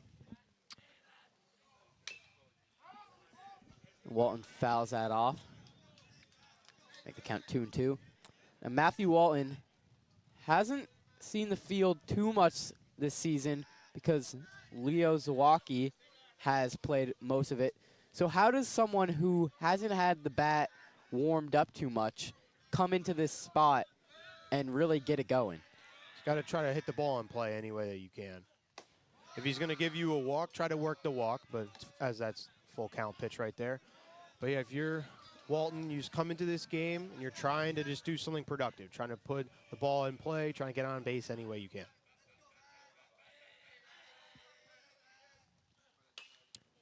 That one's hit into first base side, but it's going to go out of foul. We'll see here if that out they got on Smosky when he just overslid third could be the turning point of this inning. See if they can finally get Darien back on the defensive side, especially now that he's going against Walton, a batter who hasn't come up yet in this game, as Cooper mentioned earlier, replacing the injured Leo Zawacki. Full count pitch inside, and he works the walk.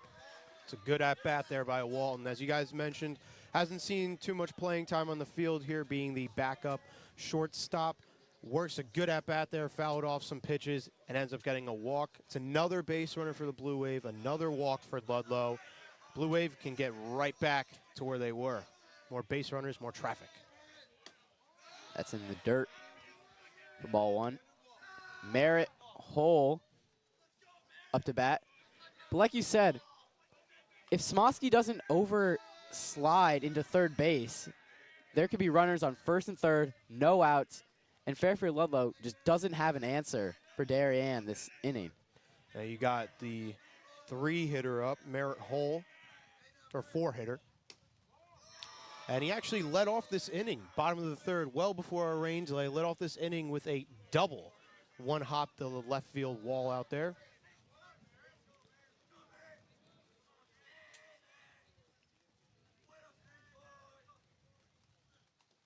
Oh, and that seems it clipped him in the arm, so he's going to take a free base.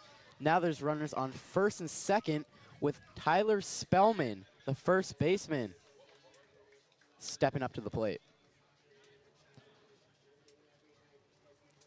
First baseman just walking over to Stasko, having a little chat, trying to calm him down. Stasko, we mentioned earlier, came in that really bad position. He's got the one out now. He's going to try to work Spellman here, try to get that out and get the 2 outs so they can eventually turn it and get out of this dreadful inning for Ludlowe.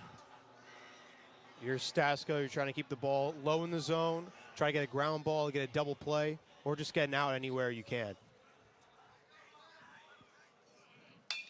And Spellman hits it to center field, and that's going to fall in and just be a single. Another good piece of hitting there by Spellman. Goes to the opposite side of the field, line drive, base hit, right to left field. There seems just switching out the baseballs there with the umpire. And just like that, Darien has the bases loaded yet again here in the bottom of the 3rd inning. Still only 1 out, and Sean Brophy will be the hitter for the Blue Wave.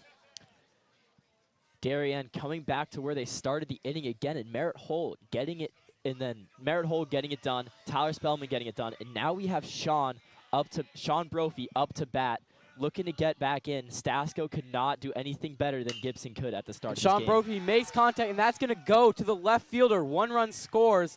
That's all that Darien is going to put up as a single for Brophy yet again.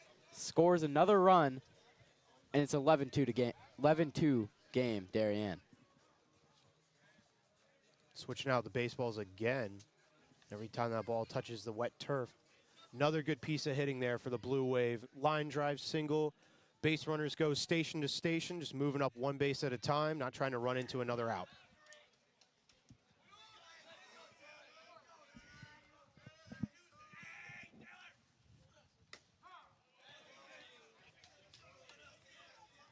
Taylor Campbell here, 3rd baseman for Darien, is the batter. And Stasko throws a fastball in for strike 1. Not throwing as much heat as the previous pitcher, and that's going to go out of play for foul.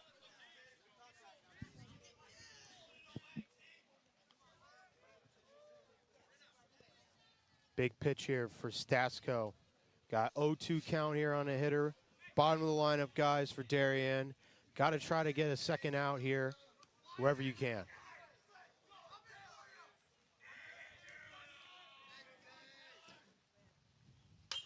And Campbell hits it softly to 3rd base, and the catcher bobbles it. That's going to score a run. And the errors are just keep on coming for Fairfield Ludlowe. They can't catch a break. Yeah, that one hurts. That one hurts. Fielded it with plenty of time there at 3rd base. Looks like the infield's coming in just to regroup. But that's a force play at home plate, and 3rd baseman just spikes the ball short. Catcher Crawford was not able to come up with the pick cleanly, and Darien scores another run. And this game has been opened up here as they are up by 10 runs, Darien Blue Waves, scoring 9 in the bottom of the 3rd. And we thought maybe the rain delay would have stopped Darien's momentum, but that's just not the case. Darien just keeping the bats hot as the number 8 hitter, Jack Nee, steps up with the bases loaded. So he takes a strike looking. Yeah, we started off coming back from this rain delay with the bases loaded. Darien cleared them out, getting all those hits, and now we're right back to it. Bases loaded, 1 out. Just 1 out since Ludlowe last had the bases loaded. An inning to forget for them. That's going to be hit fouled on the 3rd baseline. So Stasko, a little positive note. He's up in this count, 0-2, trying to get a quick strikeout to turn to 2 outs and get out of this inning because. And the ump is going to call a balk. So here comes Spellman to score and advance the runners. And now it's going to be 13-2. And that's just another costly error from Ludlowe. That just can't be happening. It's just mistakes like that that have led to Darien getting this big inning. They're just dominating Ludlowe, and there's no answer coming back from this outfield. They're just making the errors. It seems like Darien's really gotten in their head this inning. Seems like Stasko and Crawford weren't on the same page there. Is watching Crawford flash a bunch of signs, which you have to do with the runner on second base. Can't just give him one sign. You got to flash a few signs, and they weren't on the same page. And Stasko a little up and down there with that back leg results in a balk. All runners advance one base.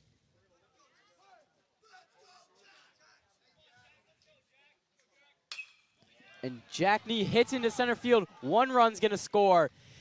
And they're going to hold the runner at third. So another RBI single for Darien. And that's going to be an 11-run third inning. And it's 14-2 Darien. Up now, the pitcher, Owen Tyler.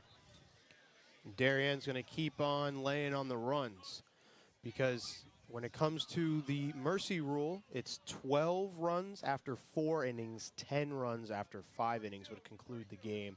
And as of right now, Darien is up by 12 runs, still only 1 out. Runners on the corners. The chance here for Owen Tyler. Definitely the way for Darien that you want to win your senior day. 12 runs after 4 innings, as you mentioned. It would be a sweet feeling for some of those guys to get the mercy rule on their senior day. It would be great for the pitching staff as well. Just have to get those 3 outs, top of the 4th inning. That's going to go in for strike number 2. And I don't think anyone else saw this coming. I mean, Ludlow's a good team, 12-5, 7-5 in the FCAC. Darien 11-6, also 7-5 in the FCAC.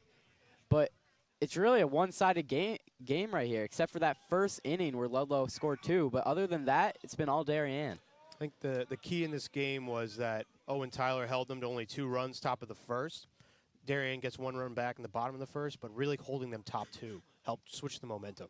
That ball's going to go in the dirt for 2-2. Cooper, you mentioned how strong this Ludlow team is. The Darien players did not expect this result today. Talking to some of them before the game, they were saying Ludlow's a good team. They were giving them credit. They were saying they're one of the stronger teams in the FCAC. And to do what they're doing here today, I don't think anyone in that dugout would have predicted this. Especially with Gibson coming out pitching. He's going to be graduating and pitching in New Hampshire, UNH. And Tyler has to fall down a little bit. Ball came awfully close to his head. Having a little talk with the pitcher.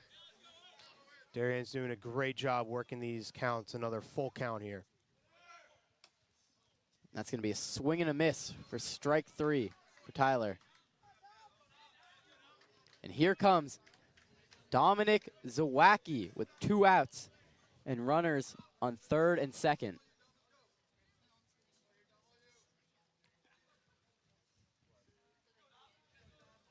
And if you're Ludlow, you're trying to hold them here, trying to keep it at that 12 runs. Because if you put up 1 or 2 in the top, it'll continue the game. You know, this is Dominic's 2nd time getting up this inning. Tim, as a player, how many times can you say that you got up 2 times in 1 inning?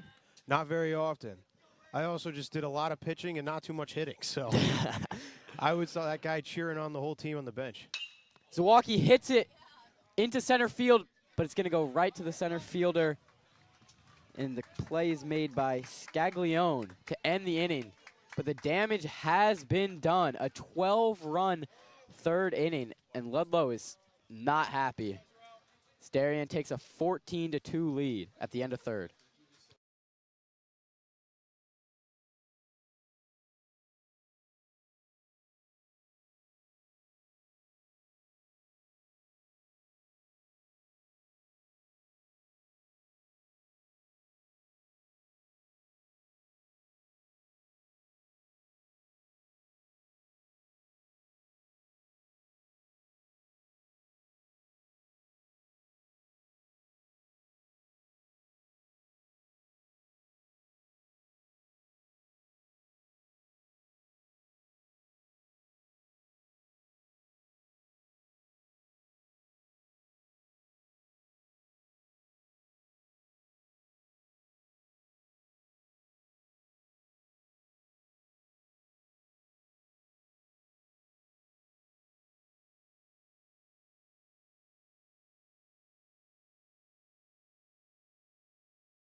welcome back. So we have a new hitter, number 5, Gavin McGuire. Hope I'm pronouncing that right. Owen still on the mound. Some may think that he could have gotten taken out because he's been resting for well over an hour, and that definitely could affect his arm, but beautiful pitch beautiful fastball right down the middle for strike 1. All depends on his pitch count, and all depends on how he's feeling, if he kept himself warm in between the delay. Looks like he's warm because that's 2 fastballs right down the middle. And like you mentioned there, Cooper, we got McGuire. He's going to be pinch hitting for Quan. And Tyler is really just pitching fast. He wants to get out of this game. And that's going to be strike 3. The first strikeout there for Tyler on just 4 pitches. As Tim mentioned earlier, they have the 12-run lead, which could end this game in the Mercy right here. It's looking like Owen saying, I'm going to end this game before the weather does. You got no reason to not be just pumping fastballs right in that strike zone. You're up by 12 runs, just trying to minimize any pitches. Up now is Cole Gibson, the pitcher. Got replaced in the 3rd inning. Looking to maybe get some of those runs back with his bat. This counts 1-1, 1 out. After he's done pitching, he goes over and takes the first base duties. Big swing and a miss by Gibson. And Tyler just looks locked in right now. He is dealing. No weather delay has affected him. That one's hit softly to third base. The charging Campbell throws it, and Spellman just has to come off the bag. Nice effort there from Campbell, but not enough to get the out at first. You could see Spellman there try to wave off Campbell from even making that throw, trying to say to him, you're not going to make it, there's not enough time. But Taylor really whiffed that one in there, tried to make it, just to no avail. And I think Tyler thought that ball, Owen Tyler, I think he thought that ball hit off the batter's foot. Is that hit into right field for a single as the runner advances to second. And Ludlow is starting to heat up the bats. They need to get runs on the board to save this game, to stay in this game. Putting together consecutive singles there after the first batter struck out. Up now, number 9 hitter, number 20, Joe Calabro, the right fielder.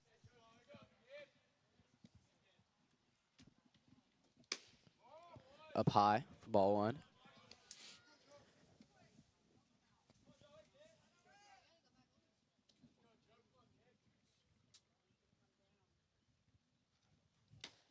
You know, in between, during that low weather break there, we got to actually talk to Dylan Davis, who just hit that single and is on first base, and he seemed confident. He didn't seem too rattled, even when they were down by that little bit. He says they were going to come back, and that's what you like to see from a player like that. And now, as we say that, he goes and takes second. As Tyler goes and picks off the ball to third, the runner slides in and takes out Campbell. Umpire says it's clean. Campbell did not have the ball. Ball was skipped. He did not glove it. A little bit of an egregious slide there, but runner ends up being saved. Both runners move up to second and third with just 1 out. And now Ludlow is in striking distance to keep this game alive. It's a big swing and a miss there. If I'm Owen Tyler out there on that mound, yes, I do need to be backing up home plate on a pass ball, but you have such a large lead. Do not worry about the base runners. Pump strikes. As he does that, just to get back in this count 2-2, his hat falls off once again.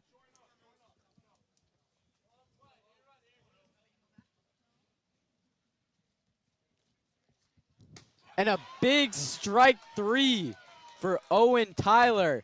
And we're 1 out away. After that pickoff, just strike, strike, strike. Gets him right away. He's pitching like this is a 1-run ball game here. That's how you have to think mentally. You just put up a bunch of runs, but you got to still be that competitor. Up now, the top of the order for Fairfield Ludlowe, Ian Moore, as he takes a strike looking.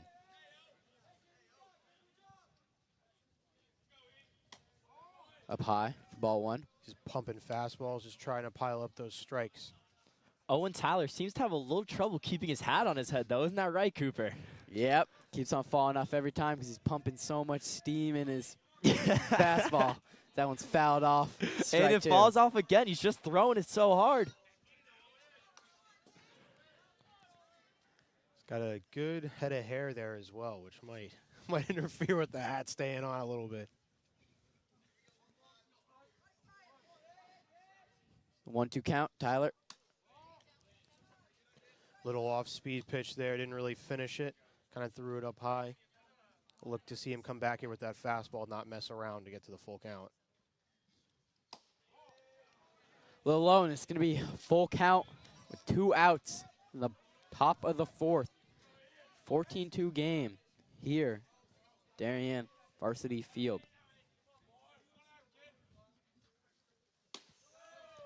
That goes in for ball 4.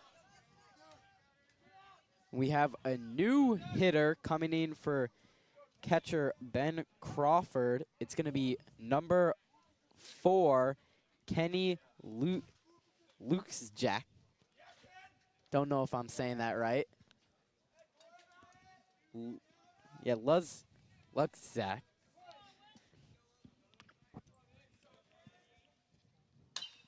As he swings on, Zawacki going, and that's going to be the game as Darien wins this one 14-2 on senior night.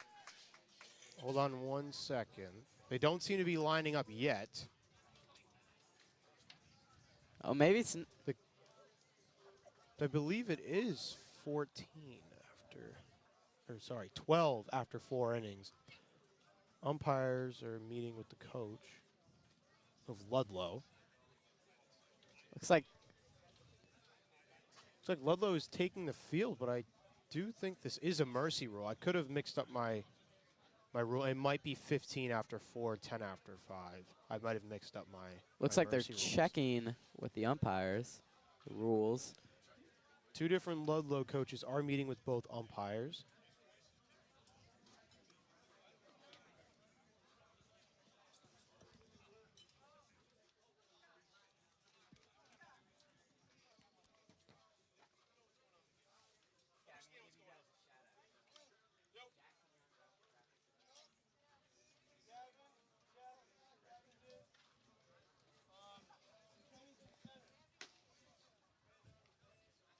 I just want to give a special shout out to our DAF Media crew. Got Mackenzie Nolan on director, Jack Kinney doing the graphics. I'm Cooper Kelly, David Popson to my left, Tim Bellingham to my right, and obviously, always special thanks to our head director, Damian Andrews, reason that this broadcast is a thing. Seems to be a new pitcher warming up for Ludlowe. Cooper Seek coming into pitch. So it looks like it wasn't a mercy rule, but, you know, maybe they'll get it this inning. Like you said, maybe it's 50, I think it might be 15, so only need 1 more run. As here come a pinch hitter for the Blue Wave. It's going to be Max McDade coming in for Teddy Smosky, a senior. So head coach Mike Scott showing some seniors some love. They might not get to see the field as much.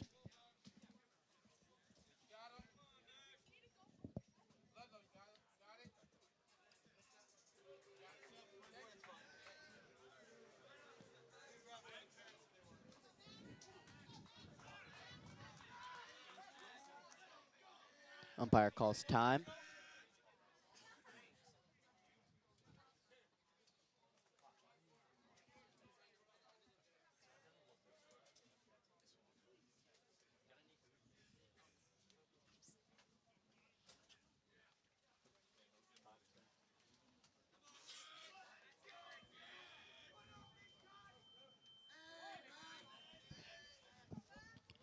Oh, the first pitch hits McDade in the rear end as he trots to first. So, you know, a senior like McDade, you know, maybe would have wanted to seen some more pitches, gotten a hit, but nonetheless, on base, on senior night.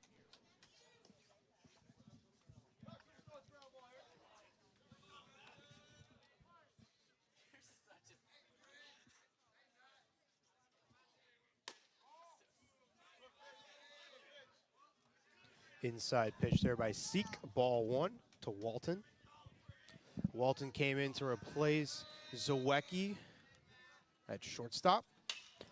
Walton hits it, splits the gap in center and right for a standing as McDade just trots to second base. Another single. And we got another hitter coming in for the Blue Wave. It's going to be number 11, Will Donzizer, replacing the right fielder, Merritt Hole. So it looks like Mike Scott is putting in his seniors. Obviously, it's senior night. Got a good, decent lead. You love to see all the seniors get involved here on senior night. Don Zeiser comes in to replace Merritt Hole in right field, like you've mentioned, Cooper. Let's see how he can do here. On the Ludlowe side of things, back where you were an inning ago, you got no outs, you got runners on base. Darien threatening to score more runs. Yeah, Darien definitely having a good time getting all their seniors in, guys they love on the team. You can see their manager, Pete O'Connor, in their leading chance in the dugout, getting some claps going. Darien's loving this, seeing all some of their friends get in and have a good time on senior night. Turn it into a bit of a party here for the Blue Wave.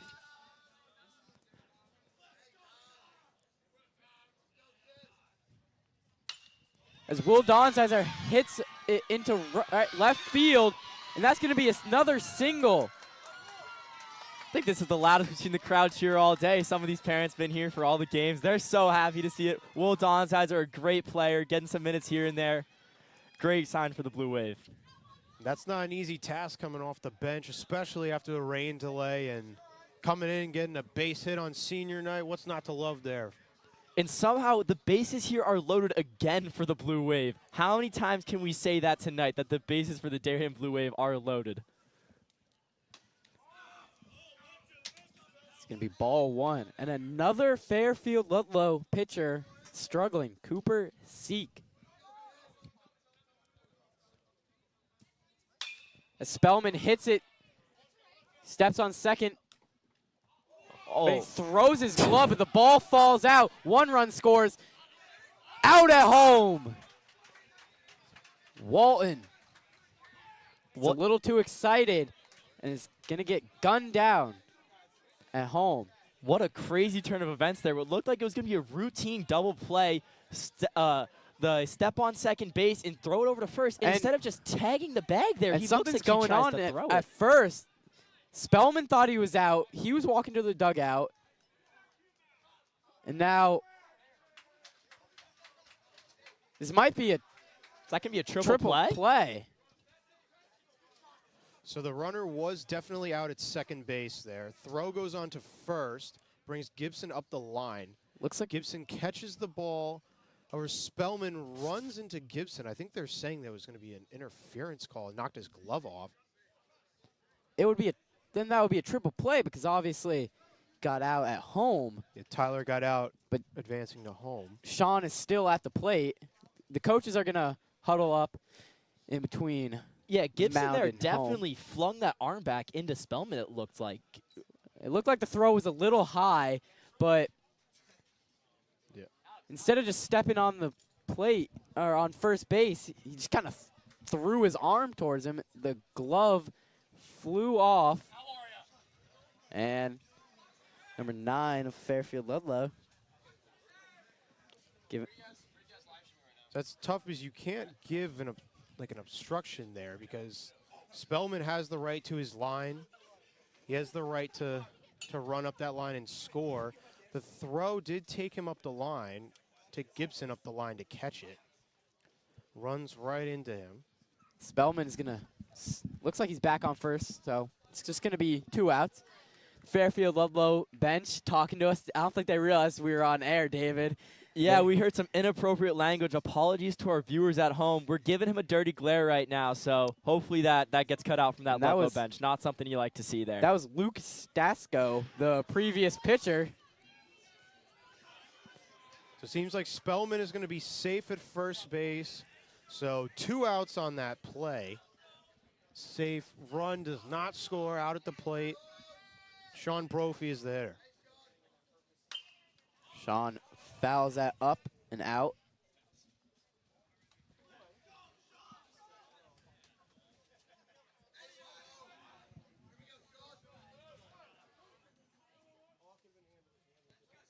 Spellman on first, dancing around.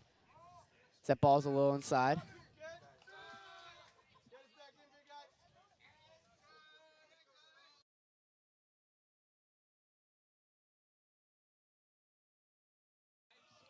Ball inside there by Seek to Brophy.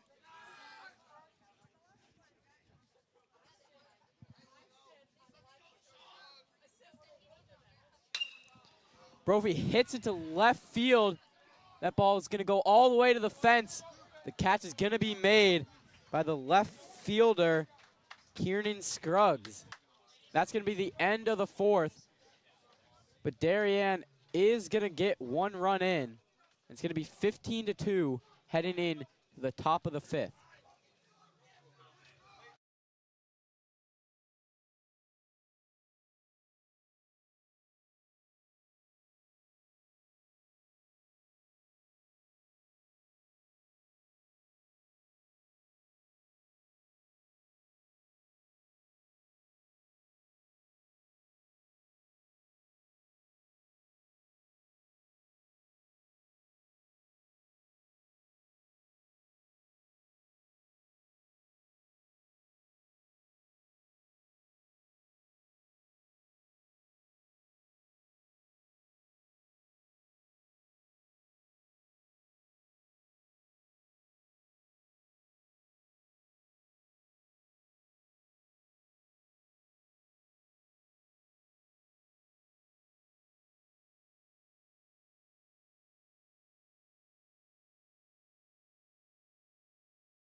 We have a new pitcher on the mound replacing Owen Tyler. It's going to be Merritt Hull.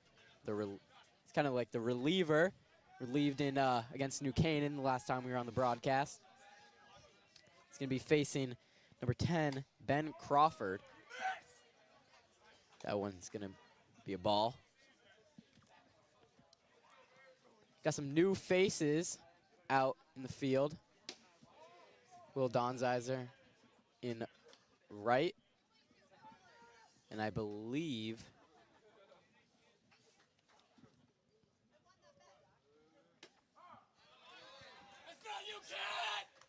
it might be McDade in center, not sure.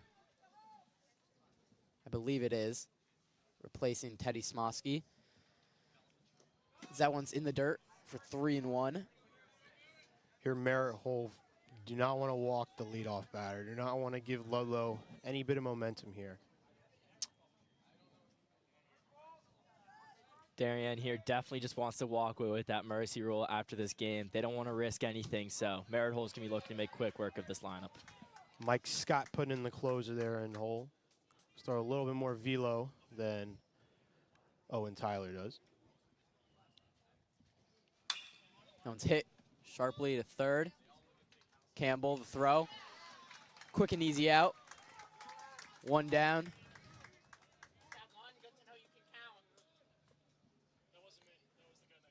Good comeback pitch there by Hole, getting a nice ground ball. Easy play for Campbell there at third base for the first out.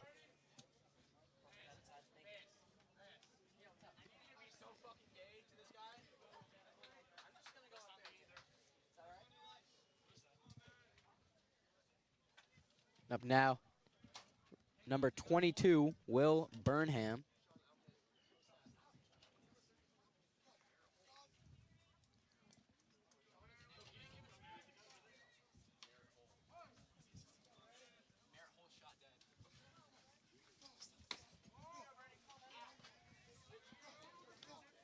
Ball one by Hole.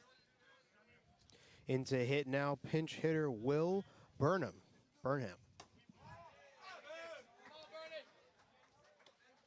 It's going to be a ball. 2 balls, no strikes, 1 out. Burnham into pinch hit for Kieran Scruggs. It's going to be high, so 3 balls, no strikes. See what Merritt Hole throws here.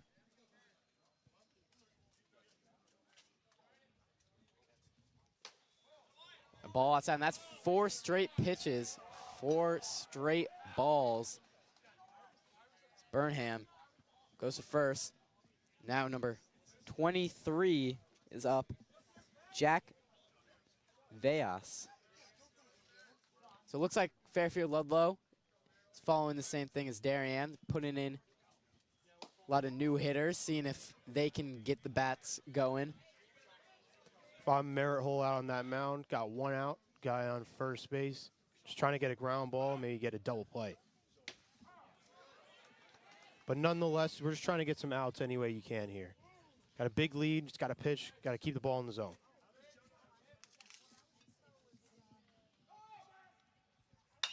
That's hit strongly to short, fielded by Walton. In play, in time, excuse me, for the out. That's 2 outs. So runner advances to second. That was very weird base running down the line there by Vias. He kind of jumped to then slam on first base, which allowed the Wave time to get the out. If he kind of just strided through the base, I think he could have been safe, could have beaten the throw. Nonetheless, it's the second out here, top 5. Now up to bat is Gavin McGuire. He takes strike 1. A little high up there. Ball 1, 1-1. Merritt Hole throwing some heat, trying to end this game. Strike 2. If I'm Hole right here, I'm going right back to that fastball, just pounding it right in the zone. Challenge the hitter.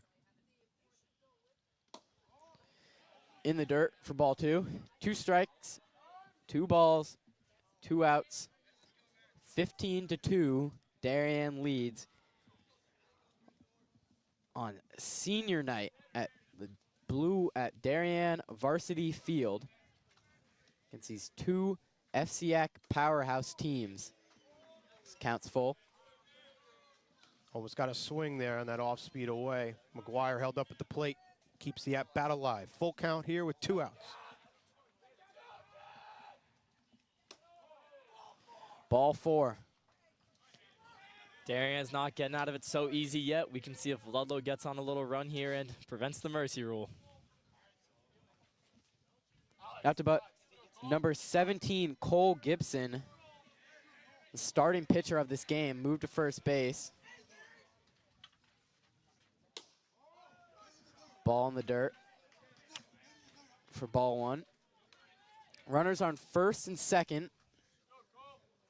Darien still with a 13-run lead, so they got breathing room. But Merritt Hull still pumping gas as a strike right down the middle. 1-1 count. Gibson looks like he was taken till he got a strike. Ball outside. 2-1. If you're an infielder and you get a ground ball, just go to the easiest base here.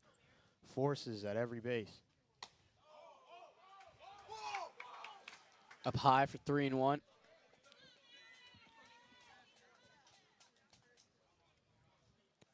Now, with Darien, as it seems, as that ball is going to go out of play, they're most likely going to win this game. Hopefully I don't jinx it, but clinging to a 13-run lead. They're going to go ahead, they're going to jump over Ludlowe in the FCAC standings, and they're most likely going to make the FCAC. Outside. A pitch just out. Looks like bases are loaded. The fans did not like that one. They want, and neither did the coach. They want to see that as a strike 3. Yep. Coach is definitely talking back to the ump there, so it's not a good look for Darien. They're going to try. So bases are loaded, 2 outs.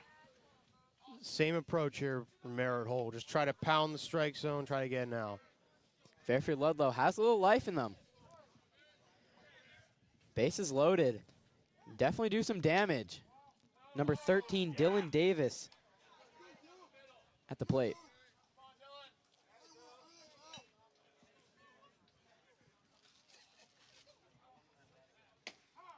That goes in for a strike.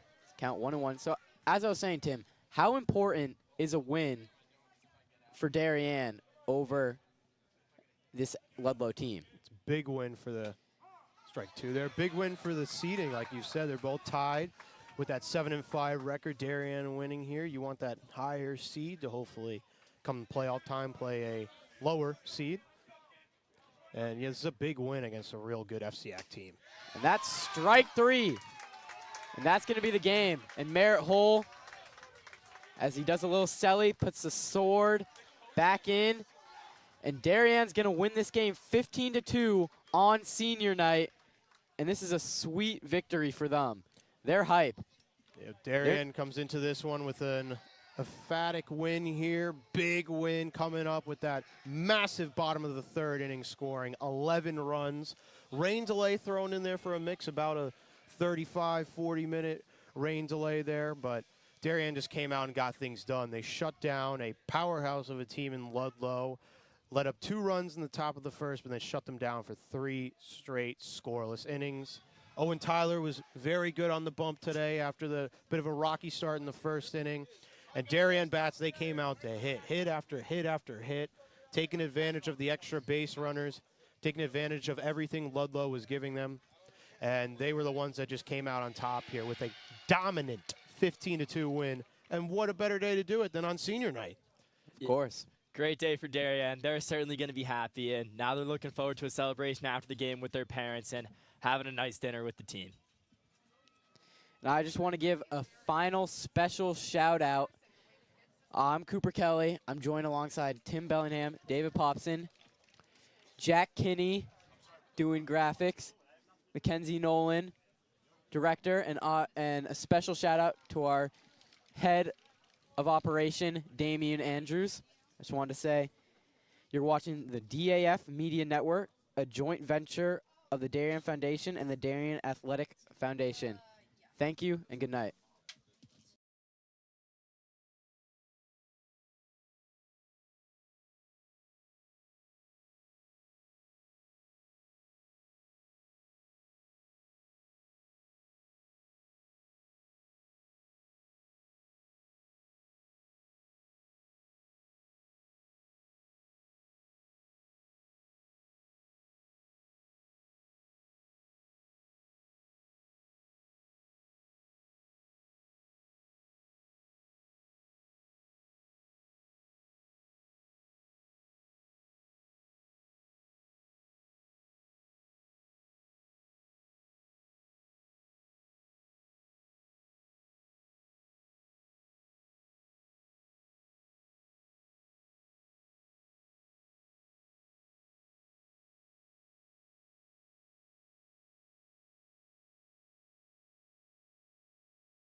You're watching the DAF Media Network.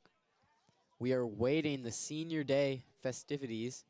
You'll be able to see all that coverage to highlight and commemorate our amazing seniors that have been a part of this Darien Blue Wave program for many years now. So just keep tight and enjoy the show.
Will Donzizer. Will has been a 4-year member of the program, and through his tireless effort and love of the game has developed into a productive member of the varsity team.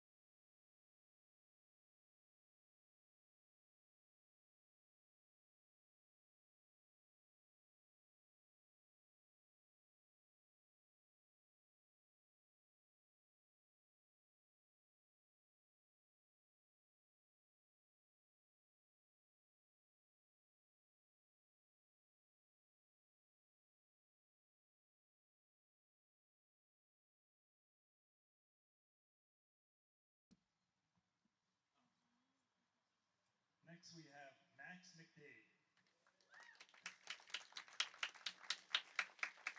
Max has been a welcome addition to the program after transferring in from Xavier High School in New York City before his sophomore year, and has brought grit and determination to the blue and white. Max has a tireless work ethic and a positive attitude. He looks to push both himself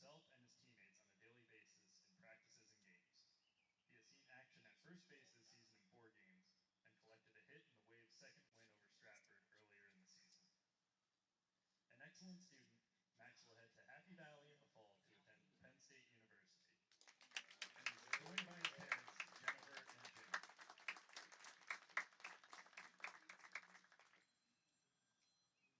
Next up, Andrew Olson. Andrew has been a varsity performer for the past 2 seasons and had a hot start at the plate this year while leading the Wave to a 5-1 record through their first 6 games, which included a monster home run in the road win versus Stratford. In a stroke of bad luck, he suffered a broken wrist in the West Hill game and has been recovering since. In a testament to his character since the injury, Andrew has stepped up as one of the leaders in the dugout and has supported his teammates every step of the way this season. His top baseball memory comes from Little League when he made the game-winning catch to beat Stanford National in the 11U District Championship game. Next year, Andrew will be going to Purdue University and is accompanied by his parents, Lori and Keith.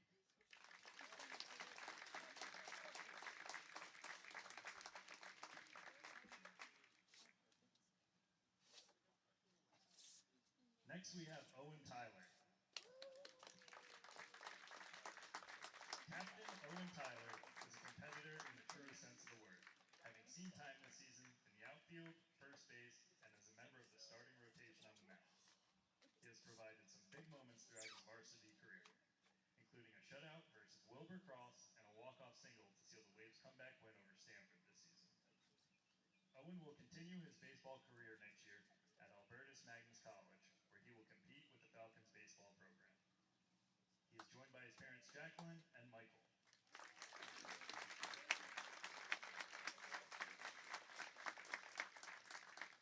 And finally, we have Dom Zawacki.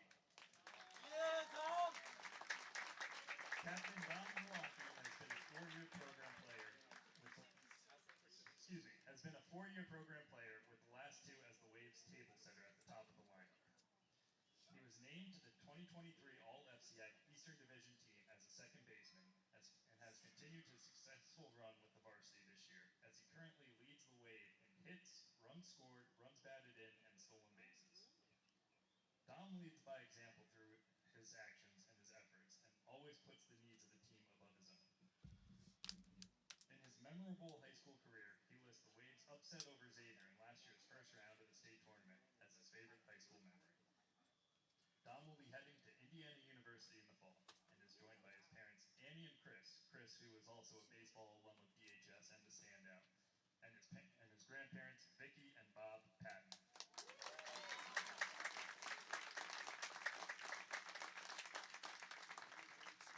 We once again congratulate our Blue Wave baseball seniors. We wish you all the luck the rest of the season and in all your future endeavors.